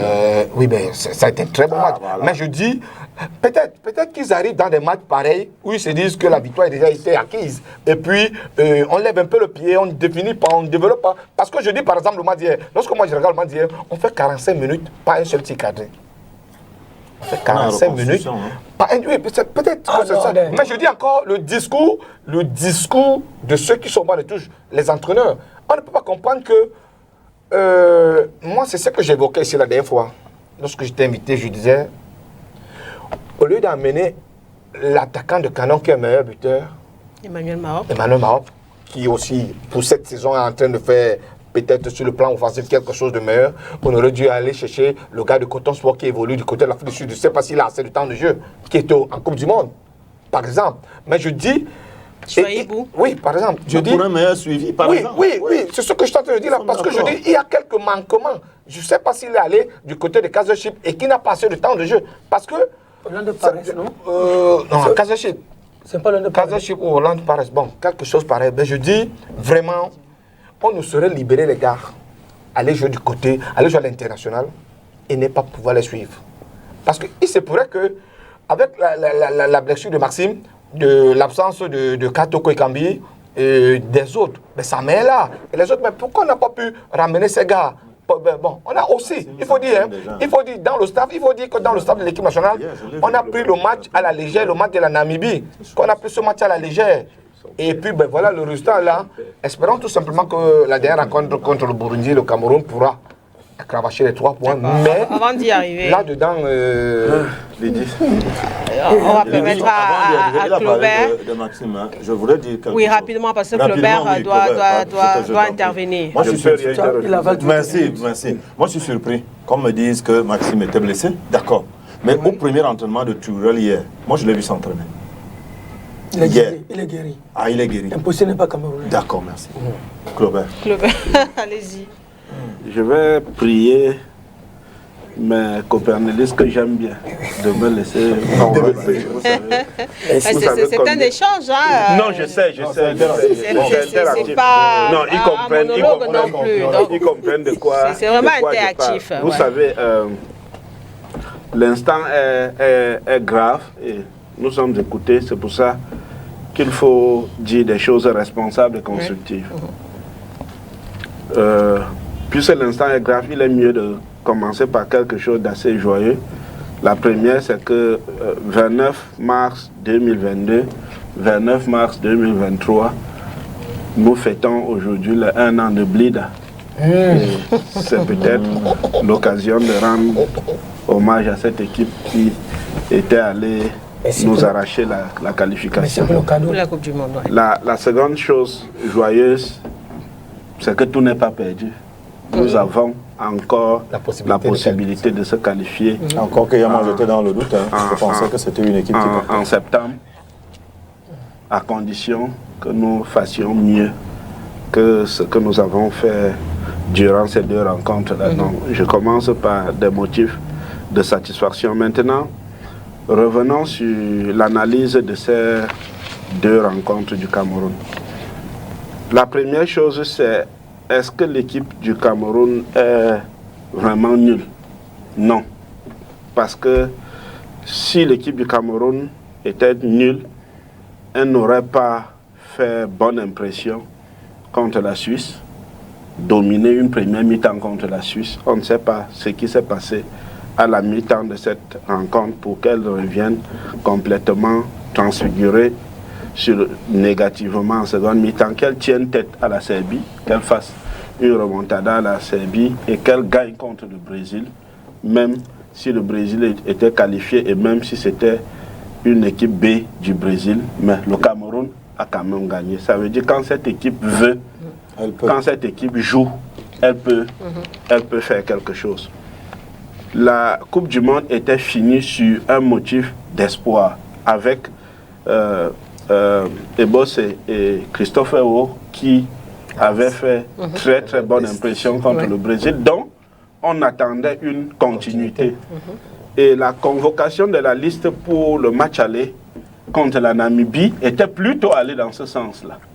Ça veut dire Nkulu, qui avait été très critiqué, est mis sur le côté. On fait confiance à une équipe jeune. Kaseleto devient le patron de la défense, aligné à Christopher Uwo au milieu de terrain. On a bien vu que notre milieu de terrain au match aller n'était pas si nul que ça. Kemen Cham et Zambo Aguissa, l'attaque, on a des joueurs titulaires qui n'étaient pas là.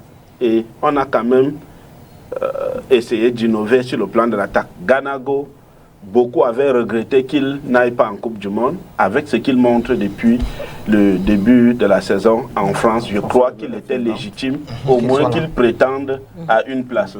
Donc, pour ce qui est de la constitution de la liste et du 11 de départ, il n'y avait pas trop de surprises. Mais maintenant, la déception vient sur le rendu. Une première mi-temps contre la Namibie, sans une seule occasion de but, ne peut pas être satisfaisante. Il y a eu un petit sursaut, un tout petit sursaut en seconde mi-temps, mais c'était aussi une performance moyenne. Donc, ma première critique, c'est à la fin de la rencontre. Quand on dit on a tout donné, on ne peut pas tout donner contre la Namibie pour faire un match nul. Ça veut dire que quelque chose a manqué. Donc, on ne peut pas avoir tout donné, même si aujourd'hui on assiste à un nivellement sur le plan africain et même mondial.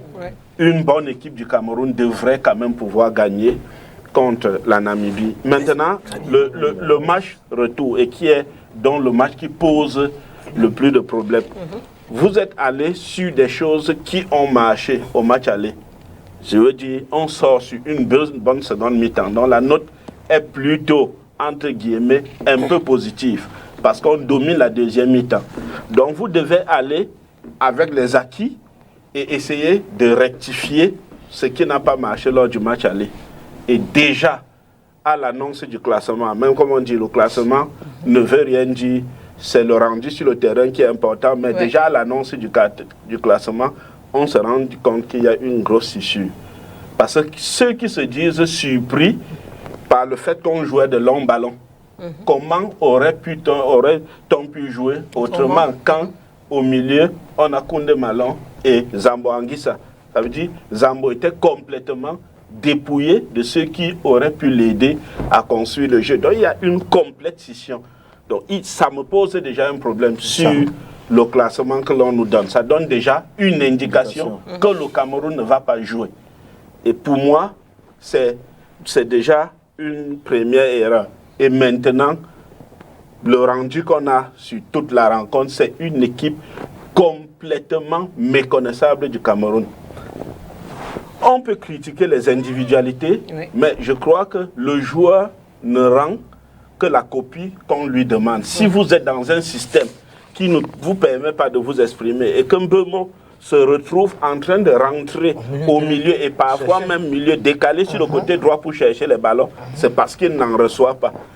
Que Ganago se retrouve à des moments en train de perdre tous les ballons ou quand ça lui arrive, il ne sait pas quoi en faire, c'est parce qu'il a tellement duré sans en recevoir qu'il ne sait plus ce qu'il va en faire. Donc il y a le système déjà ne permettait pas aux joueurs de s'exprimer et cette défaillance collective est déjà une défaillance du système. Et maintenant, je vais parler des hommes. J'ai dit responsabilité. Quand ça ne donne pas, les joueurs sur le terrain ont leur responsabilité, mais le système qu'on leur a proposé de jouer ne leur permettait pas de donner la plénitude de ce qu'ils pouvaient donner. Maintenant, le staff technique. Bien évidemment, le manager sélectionneur qui a fait les choix, qui a décidé du système, emporte la plus grande responsabilité parce que c'est le responsable technique de l'équipe. Mais mes copanélistes l'ont abordé superficiellement tout à l'heure. Il se pose le problème de Sébastien Migné. Pourquoi?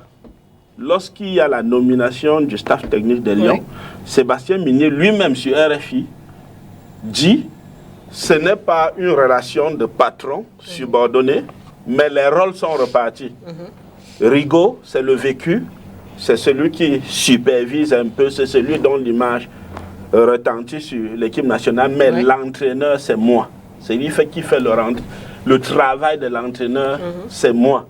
Donc j'ai dit, donc M. Migné, quand on regarde les deux matchs contre la Namibie, on est en droit de dire tout ça pour ça, tout ça pour ça, le rendu est minable. J'ai dit, c'est lui-même qui réclame, qui dit, je suis l'entraîneur de l'équipe.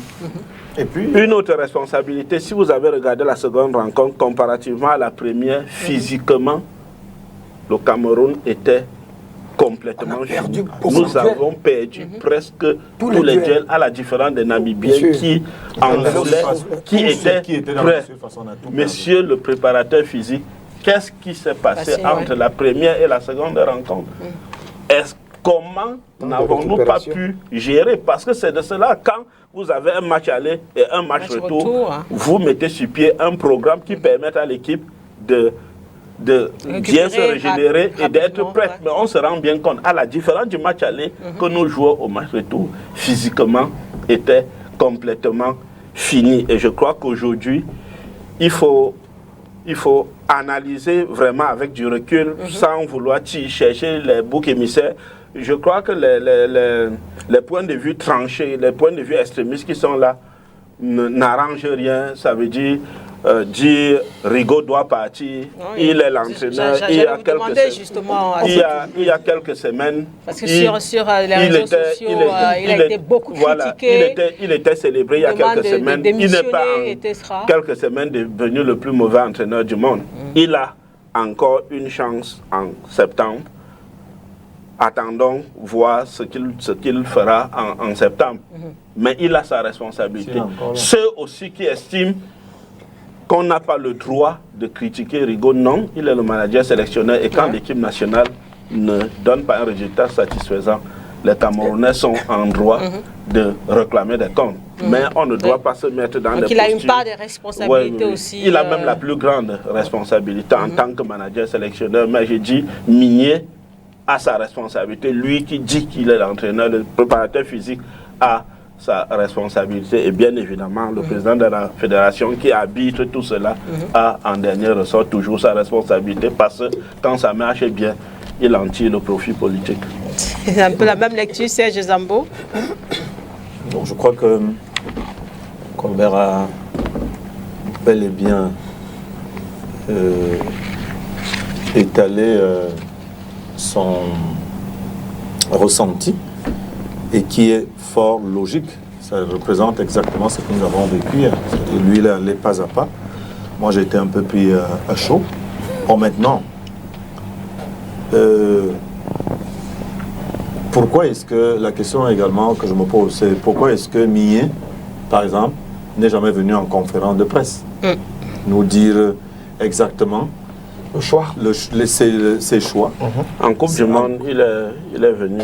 Peut-être une fois, mais on ne le voit pas beaucoup. Accidentellement. Voilà. Accidentellement. Oui, un peu. On ne le voit pas beaucoup. Donc, qu'il nous explique un peu ses choix, qu'il nous explique un peu ses méthodes de travail, à la limite. Et qu'il nous dise également comment est-ce que le Cameroun peut se présenter face au 113e mondial et produire la qualité de football que nous avons vu hier. Ce n'est pas la plus mauvaise nation, comme il a dit. Quand le Cameroun veut, il peut, naturellement. Vous voyez un peu. Comment est-ce qu'on fait disparaître, à la lecture de ce qu'il a dit, c'est un peu mon bord. Comment est-ce qu'on va faire? Kemen, on nous a dit qu'il avait une gêne à l'orteil. D'accord. Mais Ncham, où est passé Ncham? Or, c'est Ncham avait quand même la possibilité de pouvoir ravitailler l'attaque d'une façon ou d'une autre. Deuxième chose que moi je vais fustiger, c'est un peu le classement. Depuis, c'est pour ça que j'ai dit qu'il nous explique ses choix tactiques. Depuis la Coupe du Monde, ou du moins depuis que Son est là, nous avons toujours évolué en 4-3-3. Avec des hommes pour. Ouais. C'est-à-dire qu'on essaye de te faire jouer exactement comme tu joues en club, en sélection. C'est-à-dire que nous voyons Bemo avec Brentford sur le côté. Sur le côté. Voilà, on voit Abouaka Vincent comme avant-centre. On voit Carlo Toko sur l'autre côté, ou alors Moumi Gamaleu, ouais. Or, là, hier, nous avons eu plutôt un 4-4-2 avec Bemo et Abouaka Vincent comme avant-centre. Et sur les côtés, on a vu Ganago et Gamaleu. Des choses que nous n'avons jamais vues. Et bon, maintenant, à l'intérieur, là, on a vu Zambo et Koundémalon. Zambo qui, en principe, était chargé d'organiser le jeu. C'est ce qu'il va vouloir peut-être corriger lorsqu'il sort, je crois, Mbemo, et met on l'a. C'est-à-dire qu'en fait, il veut que on l'a et Koundémalon soient les rames de lancement et essaye de faire avancer, comme il dit, essaye de faire avancer Zambo. Mais il est un peu trop tard. Parce que les Namibiens, eux aussi nous lisent, ils comprennent. Ils savent comment essayer de nous comprendre. Et lorsqu'on l'a, il n'est même pas dans les meilleures dispositions. Il perd des ballons facilement parce que, souvenez-vous, avant le deuxième but, je crois, après, juste il perd un ballon de relance. Et heureusement que Lévy est passé, peut reprendre. Donc, forcément, je ne sais pas si nous avons joué hier de façon adaptative ou alors de façon créative. Moi, je pense beaucoup plus qu'on a joué adapté, mais pas en mettant pas les hommes à la place qu'il faut, comme les Anglais disent. Donc, pourquoi ne pas avoir fait jouer Mbemo sur le côté comme il a l'habitude de jouer? Ou alors parce qu'il y avait Mbemo et Ngamaleu. Je ne sais pas comment est-ce que... moi, je n'ai pas de lisibilité, Claude. Je n'ai pas eu de la lisibilité du classement du Cameroun hier. Au départ, on nous a dit 4-4-2, mais sur le terrain, c'est-à-dire que par rapport à la façon dont on jouait, je ne voyais pas le 4-4-2 fonctionner de cette manière-là.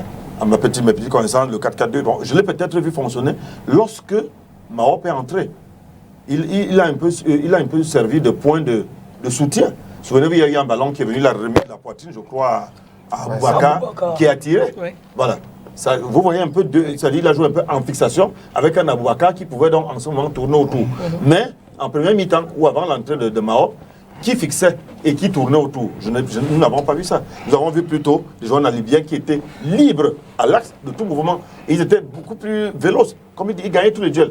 Tous les ballons qu'on avait envoyés dans les airs, les gars étaient là. Or, le reportage à la CATV disait qu'avec l'arrivée d'Aboubacar, les ballons des airs allaient être cueillis d'une façon ou d'une autre. Mais on a vu Aboubacar totalement absent. Dans aucun duel. Aucun duel. Nous avons vu même des gens qui étaient à la limite pas très créatifs, qui ne collaboraient. Nous avons vu Ngaman le vouloir beaucoup plus jouer seul à un moment donné que de jouer. Et j'ai parlé, moi j'insiste là-dessus, lorsqu'une équipe est regroupée, telle que nous avons vu les Namibiens regroupés hier, parce que même quand on commence, ils sont chez eux. Ils font des contre-attaques. Lorsqu'ils marquent, ils rentrent encore chez eux et ils continuent à faire leur contre-attaque. Ils ont eu la faveur du fait que le numéro 13, qui est le meilleur buteur de notre groupe, il joue déjà en Afrique du Sud, donc il connaît mieux les terrains, il connaît peut-être la direction du vent, et il était proche. Et lorsqu'on dit même que Nkoulou, ce gars, quand il marque le but, il est avec Etabawak, il le contourne. Il contourne Etabawak pour venir repousser ce ballon. C'est-à-dire que lui, il suit, il est concentré. Il sait que quand on tire, peut-être le poteau ou le gardien peut renvoyer. Et le gardien, il est concentré pendant que nous, on est un peu à la traîne. Donc, c'est ça qui nous a manqué, ce petit pigment. Et maintenant, Bemou est obligé de revenir avec tout ce que ça peut comporter comme débauche d'énergie. De revenir. Aboubakar était pratiquement absent, en dehors du but qu'il va nous marquer. On s'est mis à rêver, vous avez vu quand même là tout à l'heure, on s'est mis à rêver à une remontade en combien de temps? Parce que lorsqu'il marque, nous sommes à la 91e minute. David nous a accordé 4 minutes d'arrêt de jeu. Voilà, il restait 3. Maintenant, même vous, quand vous êtes entraîneur, Lydie, il vous reste 3 minutes. Qu'est-ce que vous faites? Vous restez seulement tranquillement chez vous. Vous attendez et puis vous envoyez devant. Ou alors, en envoyant devant, vous essayez de garder le ballon. C'est ce qui a fait en sorte justement que l'Algérie perd contre le Cameroun. Parce que si l'Algérie, Ablida, garde le ballon, vous voyez un peu, ça va être compliqué pour nous. Or, au lieu de garder le ballon, ils allaient encore à l'abordage, je ne sais pas ce qui les a pris, je ne sais pas quelle mouche les a pris. Et puis, lorsqu'on reprend le ballon, voilà, ce qui est arrivé. Donc voilà la lecture que je peux avoir sur cette rencontre. Oui, on peut souhaiter réagir. Je constate plutôt que ce soit Sébastien Meunier, que ce soit son Barnard, ils ne connaissent pas ces joueurs. Ils ne les connaissent pas. Parce que lorsque vous voyez la façon dont les joueurs sont sur le stade, ils les envoient comme ça. Ils se disent, bon, et pas si c'est un gardien. Automatiquement, c'est un gardien. Il doit jouer au goal, non? Il ne doit pas jouer en avant-centre. Il doit arrêter. Voilà. Koulou, tu es défenseur. C'est ton poste, non? Castel-Leto, c'est bon, non? Zambo et autres, c'est comme ça. On leur dit, bon, allez à l'abordage. Parce que c'est un Namibi. Moi, j'ai une crainte. Je suis convaincu qu'en septembre, le Cameroun va se qualifier parce qu'il n'y a pas le feu dans la maison. Le Cameroun va se qualifier dans cette poule. Contrairement à ce qu'on pense que c'est quoi par poule. Quoi par poule, ça veut dire une équipe.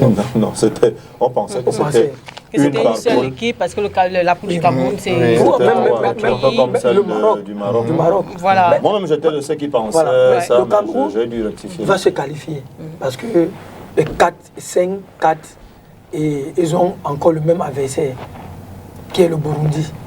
Donc, quel qu'en soit le match, l'issue. C'est au Burundi? Oui. C'est au Burundi? C'est au Cameroun. C'est au Cameroun. C'est au Cameroun, non. C'est le match. C'est le match qui a commencé à nous apporter les déboires. Oui, 1-0, les déboires. Et ce sont les mêmes copies depuis Burundi qu'on est en train de remettre. Bon, maintenant, je continue. Je crois que l'histoire donne même raison à Samuel. Donc, lorsque vous voyez donc ces gars évoluer, je ne sais pas. Parce que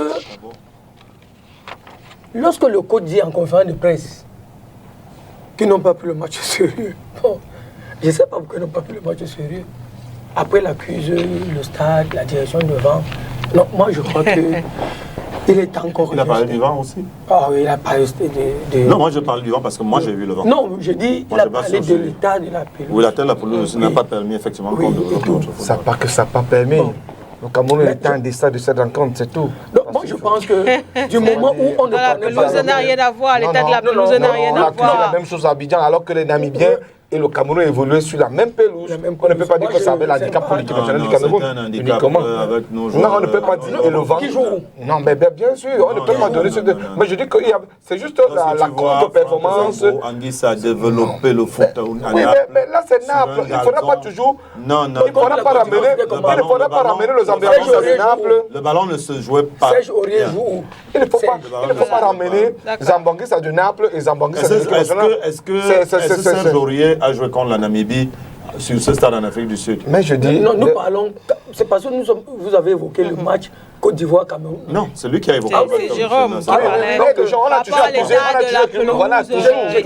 Ils ne connaissent pas le joueur parce que lorsque vous voyez lors de la présélection et de la sélection, comprenez, et vous allez voir maintenant qu'il y a quelque chose qui tourne très mal dans cette équipe.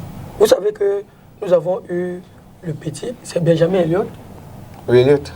Oui, de Chelsea. Vous pouvez savoir qu'il est venu, il a eu les problèmes administratifs.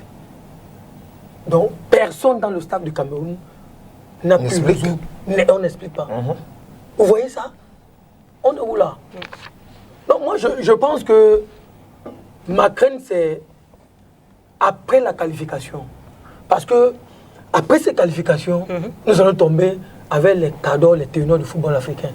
Dans une équipe, non, il va avoir des joueurs on va le rappeler, c'est le Cameroun. Koulou, ça me poserait problème si on bâtit la défense autour de lui. Oui. Parce qu'on ne devrait plus le faire. Voilà. Mais dans une équipe, pour pouvoir avoir des joueurs d'expérience qui sont là pour encadrer, et je crois que c'est ce qui a milité, quand je suis dans le staff technique, c'est ce qui a milité pour le retour d'un Koulou. Parce qu'à partir du moment où ils avaient estimé qu'un Ngadju, qui était un cadre du vestiaire, n'entrait plus dans leur plan, il fallait quand même un homme d'expérience. Là, à quel moment?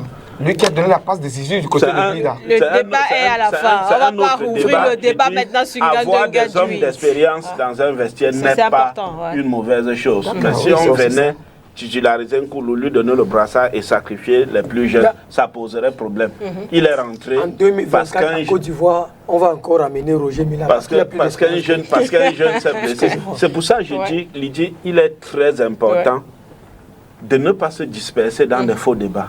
Parce qu'il y a des débats qui, pour moi, sont plus importants aujourd'hui. Quand on regarde la copie que nous avons rendue contre la Namibie au match retour, ça devrait nous interroger et poser de bons problèmes. Pourquoi avons-nous utilisé ce système alors que nous avions des joueurs pour jouer un système différent? Pourquoi jouer contre une équipe comme la Namibie qui choisit de faire du kick and rush et tomber dans le même piège et faire la même chose que... Est-ce qu'on n'aurait pas pu procéder autrement? Pourquoi est-ce que l'équipe nationale du Cameroun, après 4 jours, se retrouve physiquement complètement finie? Ça, c'est des problèmes qui, pour moi, sont plus importants que de poser un problème d'un Koulou. D'accord, merci Claubert. Je crois que c'est avec cette réflexion que nous allons refermer cette autre édition de la Nuit du Sport. Merci à Serge Zambo, Jérôme Bango, Antoine et évidemment Claubert Yompan d'être venus débattre avec nous ce soir. Merci à toute l'équipe technique avec Eric Ngando à la réalisation ce soir, Zipierre au son et puis Landry Ossa derrière les caméras. On vous dit également merci à Amis Sportifs et on se donne rendez-vous la semaine prochaine. Au revoir. Photo.